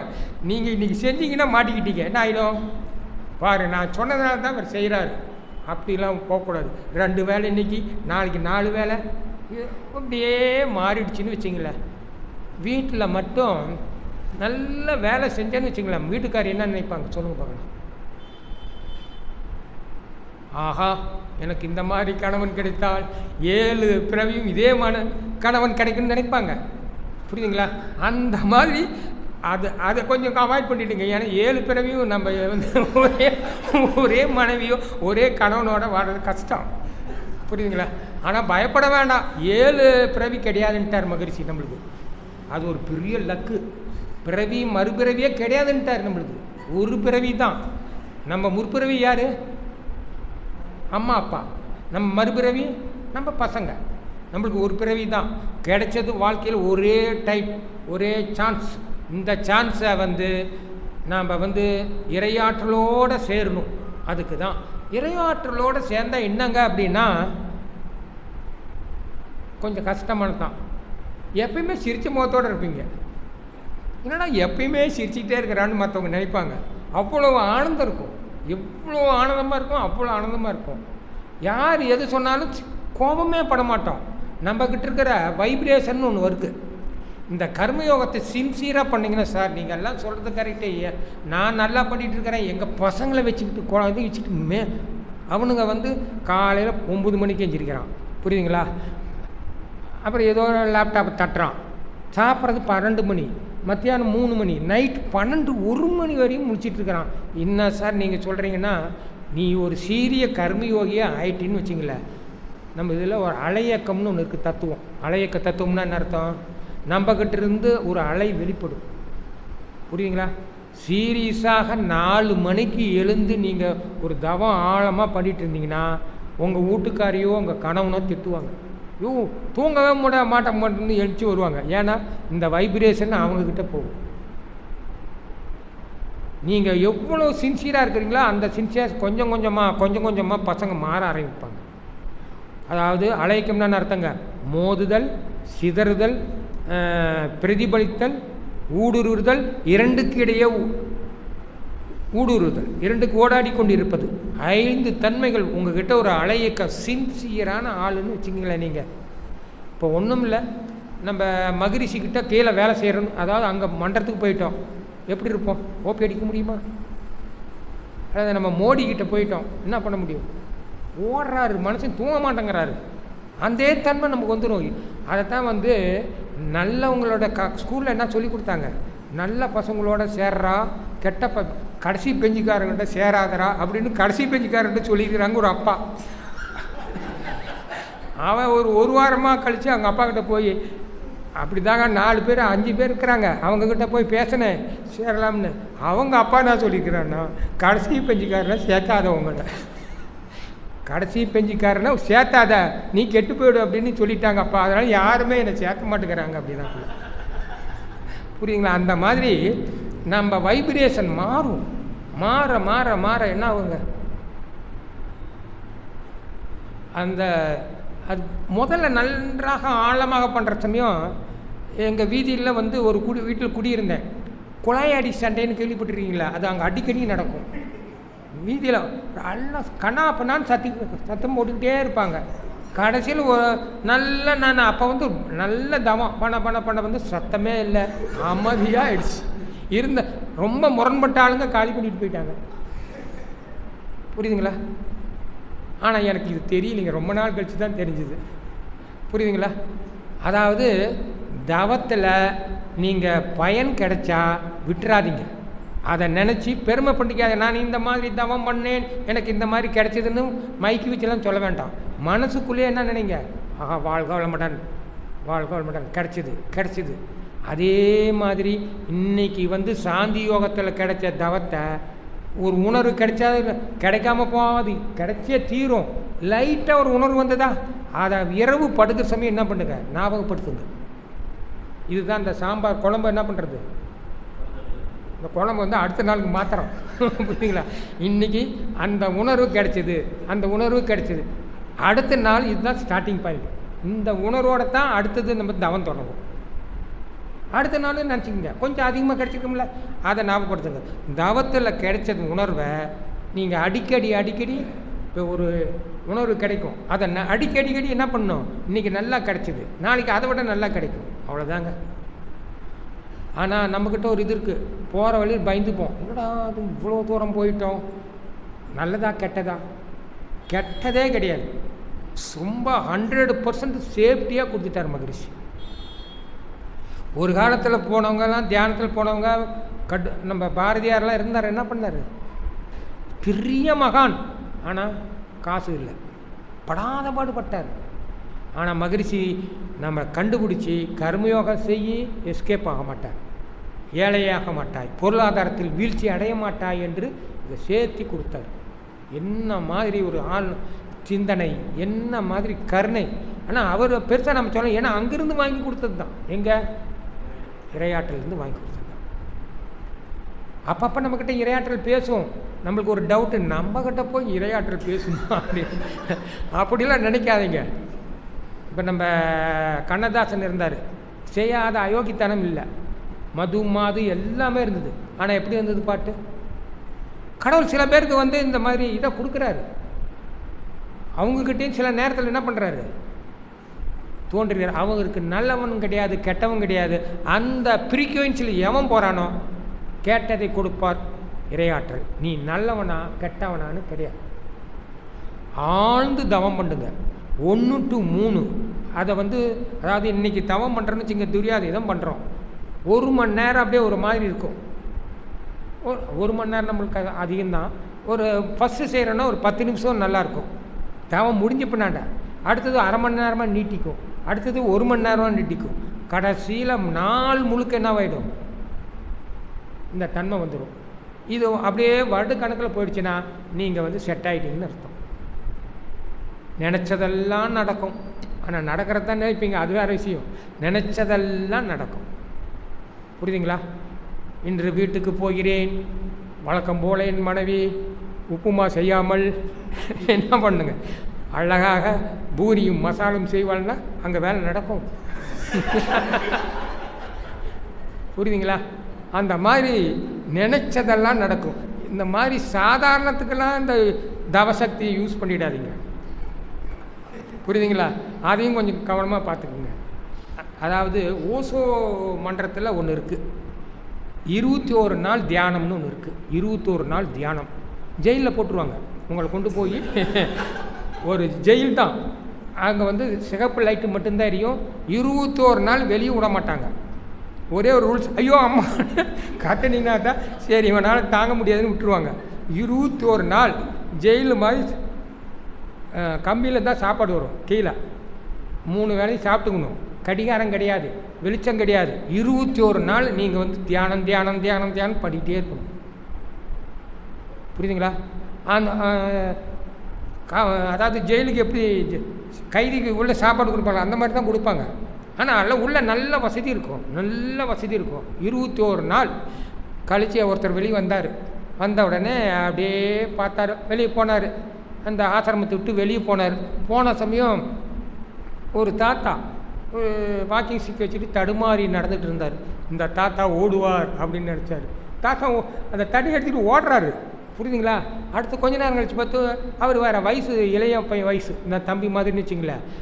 போனவர் ஒத்தாப்பில் ஒரு அழகான பொண்ணு முன்னாட போயிட்டே இருந்தான். பார்த்தா பின்னாட பார்த்தா அழகாக இருக்கிறான், திரும்பி பார்ப்பாள் நினச்சார், திரும்பி பார்த்தா, புரியுதுங்களா. அப்புறம் வந்து இன்னொரு நிகழ்ச்சி நடந்தார். அப்புறம் ஓசோகிட்ட போய் கேட்குறாரு, அட முட்டாளே 21 நாள் சேர்த்துருந்த கொண்டு போய் செலவு பண்ணிட்டேன், வீணாக செலவு பண்ணிட்டேன். அந்த மாதிரி நம்ம செலவு பண்ணக்கூடாது. இன்றைக்கி சேர்த்தணும், இன்னும் கொஞ்சம் அதிகமாகும், இன்னும் சேர்த்தணும் அதிகமாகும், இன்னும் சேர்த்தணும் அதிகமாகும், அப்படியே ஓவர்ஃப்ளோ ஆகும். ஒவ்வொரு சென்டர்லேயும் வந்து இந்த பவர் ஏறும், புரியுதுங்களா. மூலாதாரத்தில் ரைஸ் ஆகும், எல்லாத்துலேயும் ரைஸ் ஆச்சுன்னா என்ன ஆகுங்க சொல்லுங்கள் பார்க்கலாம். ஒரு ஆள் வந்தால் போதும், 2 பேர் வந்தால் போதும், நான் நிம்மதியாக போவேன்னு சொன்னார் மகரிஷி. அதில் நீங்கள் ஒன்று, நான் ஒன்று. இல்லை, 2 பேர் வந்தால் போதும், நம்ம இன்னும் பெரிய வேலையை செய்யலாம். புரியுதுங்களா? வெளியே போய் பாருங்கள், எத்தனை பெண்கள் வந்து வீட்டுக்கு திரும்பி வராங்க தெரியுங்களா? ஒத்து வரலைங்க. எனக்கு தெரிஞ்ச நிறையா பெண்கள் கல்யாணம் ஆகி டைவர்ஸ் சாதாரண விஷயத்துக்கெல்லாம் டைவர்ஸ். இப்படி தானுங்க போகுது. மாப்பிள்ளை கிடைக்கல, பொண்ணு கிடைக்கல, கணவனுக்கு மனைவி கட்டும் சண்டை. புரியுதுங்களா? இதெல்லாம் எதுக்காக வருகிறது? எதிர்பார்க்குறோம். அவங்ககிட்ட இப்படித்தான் இருக்கணும், என் பையன் இப்படி சம்பாதிக்கணும், என் பொண்ணு சம்பாதிக்கணும். நம்ம உக்காந்துட்டு இருக்கிறோம். பையன் சம்பாதிக்க மாட்டான், அவனுக்கு கடமையே செஞ்சுட்டேன், அவன் பாட்டுக்கு வந்தால் லக்கு, வரலன்னா அன்லக்கு அப்படின்னு நம்ம வேலையை நாம் ரெடி ஆகிக்கணும். எல்லோரும் யார்கிட்டையும் எதிர்பார்க்கக்கூடாது. சரிங்க சார், நான் வந்து ஒரு ஃபேக்ட்ரி வச்சுருக்கிறேன், லேபர்கிட்ட எதிர்பார்க்கக்கூடாது, அது வேறு. நாம் வந்து பின்னாண்ட என் பையன் காப்பாற்றுவோம், எங்கள் அப்பா சொத்து கொடுப்பார், இதெல்லாம் எதிர்பார்க்கக்கூடாது. எத்தனை தடவை ஏமாற்றம் அடைஞ்சிருக்கோம் உண்டாளிங்களா? எதிர்பார்த்து ஏமாற்றம் தான் நமக்கு வருது. எதிர்பார்த்தலே கூடாது தான் கர்மயோகத்தினுடைய லா. யாருக்கிட்டையும் நம்ம எதிர்பார்க்கக்கூடாது. புரியுதுங்களா? வீட்டில் சமைக்கலையா என்ன பண்ணலாங்க? எதிர்பார்க்கக்கூடாது, நேராக ஹோட்டலுக்கு போயிடும். புரியுதுங்களா? யாரையும் எதிர்பார்க்கக்கூடாது. சமைச்சா தான் நான் உட்காந்துட்டு 11 மணி வரையும் உட்காரக்கூடாது. புரியுதுங்களா? எதையும் எதிர்பார்க்காதீங்க. தன் கையே தனக்கு உதவி. இந்த மாதிரி போனோம்னா வாழ்க்கை எப்படி இருக்கும்? இன்னையிலேருந்து நம்ம என்ன பண்ண போகிறோம் சொல்லுங்க பாப்பா? சொல்ல போகுது. நீங்கள் இன்னையிலேருந்து நான் இன்றைக்கி விட்டுலாமா? நாளையிலேருந்து நான் என்ன செய்ய போகிறேன் சொல்லுங்கள் பார்க்கலாம். காலையில் நேரத்தில் எழுந்திருப்பேன், தியானம் செய்வேன், அம்மாவுக்கிட்ட போய் என்ன பண்ணுவேன், அம்மா நானே பாத்திரம் விளக்குறேன், நீ கவலைப்படாது. அதுலேயும் ஜாக்கிரதையாக இருங்க, எல்லாமே தலையில் கட்டிவிடுவாங்க. நல்லா செய்யலாம். ஒரு மகள் மட்டும் தன்னுடைய கஷ்டத்துக்கு துணை வந்தான்னா ஒரு அம்மாக்காரி படுற சந்தோஷம் இருக்குது, எப்படி இருக்கும்? அம்மா நீ சும்மா இருமா. அதாவது ஒரு நிகழ்ச்சியை சொன்னாங்க. தாத்தா வெளியிலேருந்து வராரு, தடி ஊண்டிட்டு வராரு. வந்தவர் அப்படியே கஷ்டப்பட்டு உக்காராரு. உடனே அவங்க இது கும்பகோணத்தில் நடக்குது. அப்போ வந்து கண்டிப்பாக ஒன்று வரும், கும்பகோணம்னா ஒன்று வரும் பின்னாண்ட. அந்த வீட்டு பாட்டி வந்து நல்லா பருத்த தேகம், உக்காந்தா எழுந்திருக்க முடியாது, வேறு ஒன்றும் இல்லை. உட்காந்து ரொம்ப சிரமப்பட்டு எழுந்திருப்பாங்க. உட்காந்துட்டு தாத்தா வந்தவுடனே தாத்தாட்ட பற்றியெல்லாம் கவலை இல்லை, ஒரு காப்பி போட்டுட்டு வா அப்படின்னு மனைவி கிட்ட சொல்லியாச்சு. பாட்டி எழுந்து பார்க்குது, கால் பிடிச்சிக்கிச்சு. அப்படி தடுமாட்டிருக்க சமயம் ஒரு கை, என்ன கை, பேத்தி அப்படி ஒரு அழிச்சுட்டு உள்ளே போய் ஒரு நல்ல ஃபஸ்ட் கிளாஸாக காப்பி கொண்டு வந்து தாத்தாவுக்கு கொடுத்தேன்னு தாத்தா அருமையாக இருக்குதுமா அப்படின்னு சொல்லிட்டாரு. ஏன்னா பேத்தின்னா மகளோ போட்டதோ பேத்தி போட்டதோ அருமைன்னு சொல்லியே ஆகணும், வேறு வழி இல்லை. ஆனால் அருமையாக இருக்குதுன்ட்டாரு. அந்த பாட்டி முகத்தில் பார்க்கணுமே, அவ்வளோ பெருமிதம். அந்த பேத்தியை கூப்பிட்டு ஏன்னா நம்ம பழக்கமாப்படி என்ன பண்ணுவாங்க, என்ன நல்லா எடுத்து ஒரு இது அப்படி ஒரு சந்தோஷம் பாட்டிக்கு. இப்படி செஞ்சேன்னா உங்கள் அம்மா எப்படி இருக்கும், சந்தோஷப்படுவாங்க. இதெல்லாம் பெருமை. இப்படியே செஞ்சுட்டு போனால் திருமணம் ஆகிடுச்சா நல்ல கணவன் கிடைப்பான். புரியுதுங்களா? நல்ல கணவன். இதான் ரூல்ஸ். நீங்கள் ஓபி அடிச்சிங்கன்னா அங்கே கஷ்டம். புரியுதுங்களா? இங்கே நல்ல வேலை செஞ்சுட்டு போனீங்கன்னா கஷ்டமும் இல்லை. கஷ்டங்கிறதே வாழ்க்கையில் வந்து செய்து பழக்கப்பட்டுக்கிட்டு போனோம்னா எப்படி இருக்கும்? அருமையான வாழ்க்கை. ஆக உலகத்திலேயே தலை சிறந்தது கர்மயோகம் தியானமும் இணைந்த வாழ்க்கை. ஆகவே இன்னிலிருந்தே ஆரம்பிப்போம். எல்லா வேலையும் ஒழுங்காக செருப்பு எடுக்கிறோமா ஒழுங்காக எடுக்கிறோம். புரியுதுங்களா? எதை பெட்டு விரித்து போடுறோமா அதில் ஒரு அழகு ஒழுங்கு, எங்கே பார்த்தாலும் அழகு. எத்தனையோ கர்மயோகம் பண்ணிகிட்டு இருக்குதுங்க உலகத்தில். ஒரு குயில் காலையில் 5 மணிக்கு ஒரு கூவுது, அது ஏதாவது எதிர்பார்க்குதா? நம்ம 5 மணிக்கு எந்திரிச்சிக்கிறோமா? அந்த சத்தம் கேட்டால் இவ்வளோ அழகாக இருக்குது. காலையில் ஒரு குயில் அப்படியே வளர்கிற சமயம் ஒரு மலர், எந்த மாதிரி ரோஜாப்பூ மலர்ந்து இருக்குது. அதாவது அதனுடைய கர்மயோகத்தை செஞ்சிட்டு இருக்குது. ஒவ்வொன்றும் இரையாற்றல். இந்த உலகத்தில் பிறந்த அத்தனையும் யாரையும் எதிர்பார்க்காம இந்த உலகத்தை அழகுப்படுத்துகிறாங்க. அழகுன்னு அழகுப்படுத்துகிறாங்க. நாமளும் இந்த உலகத்தை என்ன பண்ணுங்க? அழகுப்படுத்தணும். எதனால்? கர்மயோகத்தான். யோகத்தால் நம்ம அழகு செஞ்சேன்னு வச்சுக்க. அதுதான் மகிழ்ச்சி சொல்கிறாங்க, நீங்கள் எங்கே இருக்கிறீங்க? ஒன்று ரைட்டு, எங்கே இருக்கிறீங்க? என்னவா இருக்கிறீங்க? உங்களால் என்ன முடியும்? 3 கேட்டுக்குங்க. ஒவ்வொருத்தர் பணத்தில் நல்ல வசதியாக இருப்பாங்க, ஒருத்தர் அதிகாரத்தில் இருப்பாங்க, ஒருத்தர் உடல் வலுன்னு நல்லா இருப்பாங்க, ஒருத்தர் நல்ல அரசாங்கத்தில் பெரிய வேலையில் இருப்பாங்க. எங்கே இருக்கிறீங்களோ அங்கே இருந்து கொண்டு சிந்திங்க. இன்னையிலிருந்து நான் இந்த சமுதாயத்துக்கு என்ன செய்வேன், என்னால் முடிஞ்சது. அது ஒன்றா கிடக்கூடாதுன்னு மகிழ்ச்சி நீட்டாக ஃபார்முலா கொடுத்துட்டார். என்ன ஃபார்முலா? 5 ஃபார்முலா. 1 தான், குடும்பம், சுற்றம், ஊரார், சமுதாயம். இதில் நான் ஒரு தப்பு பண்ணேங்க. இதில் தப்புன்னா ஒரு இதோட முடிச்சுக்கலாம், டைம் ஆகிடுச்சு. என்ன தப்பு பண்ணிட்டேன்னா, இந்த பழங்காலத்தில் ஒரு 4 பேர் 5 பேர் ஒரு குடும்பத்தில் பிறக்கிறாங்க. புரியுதுங்களா? அப்பா தொழில் பண்ணிகிட்டு இருக்கிறாரு. அப்படியே மூத்த மகன் 2வது மகன்லாம் காப்பாற்றிட்டு வருவாங்க. 3வது 4வதுக்கெலாம் அவருக்கு இந்த வலு பத்தாது, அதாவது கெப்பாசிட்டி இல்லை. அப்போ மூத்த பையன் என்ன பண்ணுவான்? தோல் கொடுப்பான் அப்பா கிட்ட, நான் பார்த்துக்கிறேன்ப்பா, நானும் கூட வரேன்ட்டு. அவன் என்ன பண்ணுவான்? தன்னுடைய படிப்பு கிடிப்பெல்லாம் தியாகம் பண்ணிவிட்டு அப்பாவுக்கு சப்போர்ட்டுக்கு போவான். அடுத்தது பின்னாடி வந்தவன்லாம் சில குடும்பத்தில் கடைக்குட்டி சூப்பராக இருப்பான், சில வீட்டில் கடைக்குட்டி படுமோசமாக போவான். இவன் காப்பாற்றனால கடைக்குட்டிலாம் படித்து பெரிய பெரிய வேலைக்கு போயிட்டாங்க. அப்போ இவன் மேலே தவறு சொல்ல முடியுமா? யார் மேலே? முதல் பையன் மேலே. அந்த மாதிரி தாங்க நாங்கள் ஒரு காலத்தில் தியானம், நாங்களாம் ஆரம்ப காலத்தில் நுழையிறச்சுமே ஆளே இல்லை, சொல்லிக் கொடுக்குறதுக்கு ஆள் இல்லை, பயிற்சி சொல்லிக் கொடுக்குறதுக்கு ஆள் இல்லை. வாண்டட் நிறையா கேட்குறாங்க, தேர்ச்சி பெற்றவங்க ரொம்ப கம்மி. புரியுதுங்களா? நான் கடையில் உட்காந்துட்டு இருப்பேங்க, நூல் கடை தான் வச்சுருந்தேன். திடீர்னு எனக்கு ஒரு ரெட் லைட் எரியும். அப்படின்னா நான் மன்றத்தில் ஆள் இல்லை, தியான கிளாஸ் 6 மணிக்குன்னு நான் ஓடுவேன். போனால் ஆள் இருக்காது. அப்படியெல்லாம் உழைத்தோம். புரியுதுங்களா? அந்த காலத்தில் கடுமையாக ஊராக சில ஊருக்கெல்லாம் போயிட்டு என்னை பேச வச்சு எல்லாம் பார்த்தவங்களாம் தூங்கிட்டு இருப்பாங்க. நான் பஸ்ஸில் வந்துட்டுருப்பேன் தூங்காமல். அந்த மாதிரி சில ஊரில் ஒருத்தர்கிட்ட ஐயா கிட்ட பொறுப்பு கொடுத்துருவாங்க. காலையில் கண்ணாடி பயிற்சி நீ தான் சாப்பிட ஏற்பாடு பண்ணணும்னு இவர்கிட்ட சொல்லிட்டு போயிட்டாங்கன்னு சொல்லி இவர் மறந்துட்டாருன்னு வச்சுக்கோங்க. சில ஊரில் மறந்துடுவாங்க, பசியோடு நடத்திருக்கிறேன். அந்த மாதிரிலாம் வளர்த்தது இன்றைக்கி பெரும் இதாக போயிருக்கு. பெரும் வளர்ச்சி, சாதாரணமான வளர்ச்சி இல்லை. ஆனால் ஒரு குறைபாடு உண்டு. என்ன குறைபாடு? அகலமாக தான் போகுது, ஆழமாக போகல. ஆழமாக போனால் தான் பெரும் வெற்றி. புரியுதுங்களா? எனக்கு பேச வாய்ப்பு கொடுத்தமைக்கு நன்றி கூறி விடைபெறுகின்றேன். வாழ்க வளமுடன், வாழ்க வளமுடன், வாழ்க வளமுடன். எல்லோருக்கும் புரியும் வகையிலும் அறியும் வகையிலும் தெரியும் வகையிலும் பல கருத்துக்களை நமக்கு எளிமையாக கூறிய பேராசிரியரை வாழ்த்தி, கலந்து கொண்ட உங்களை வாழ்த்தி கூட்டத்தை நிறைவு செய்வோம். பேராசிரியர் TMM சௌந்தரராஜன் ஐயா அவர்கள் வாழ்க வளமுடன். அவர்களது அன்பு குடும்பம் வாழ்க வளமுடன். அவர்களது அருள் தொண்டு வாழ்க வளமுடன். அவர்களது பொருளாதார மேம்பாடு வாழ்க வளமுடன். இன்று மாலை கூட்டுத்தவத்தில் கலந்து கொண்ட இருபால் மெய்யன்பர்கள் அனைவரும் வாழ்க வளமுடன்.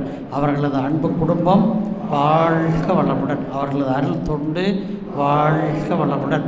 அவர்களது பொருளாதார மேம்பாடு வாழ்க வளமுடன். வாழ்க வளமுடன், வாழ்க வளமுடன். உலக நல வாழ்த்து. உலகமெல்லாம் பருவமழை ஒத்தபடி பெய்யட்டும், உழவரெல்லாம் தானியத்தை ஊப்புடனே பெருக்கட்டும், பல தொழில்கள் புரிகின்ற பாட்டாளி உயரட்டும், பகுத்துணர்வில் தொகுத்துணர்வு பண்பாட்டை உயர்த்தட்டும், கலகங்கள் போட்டி பகை கடந்தாட்சி நடக்கட்டும், கல்லாமை கடல் வறுமை களங்கங்கள் மறையட்டும், நலவாழ்வை அளிக்கும் மெய் ஞான ஒளி வீசட்டும். நம் கடமை அறவாழ்வின் நாட்டத்தே சிறக்கட்டும்.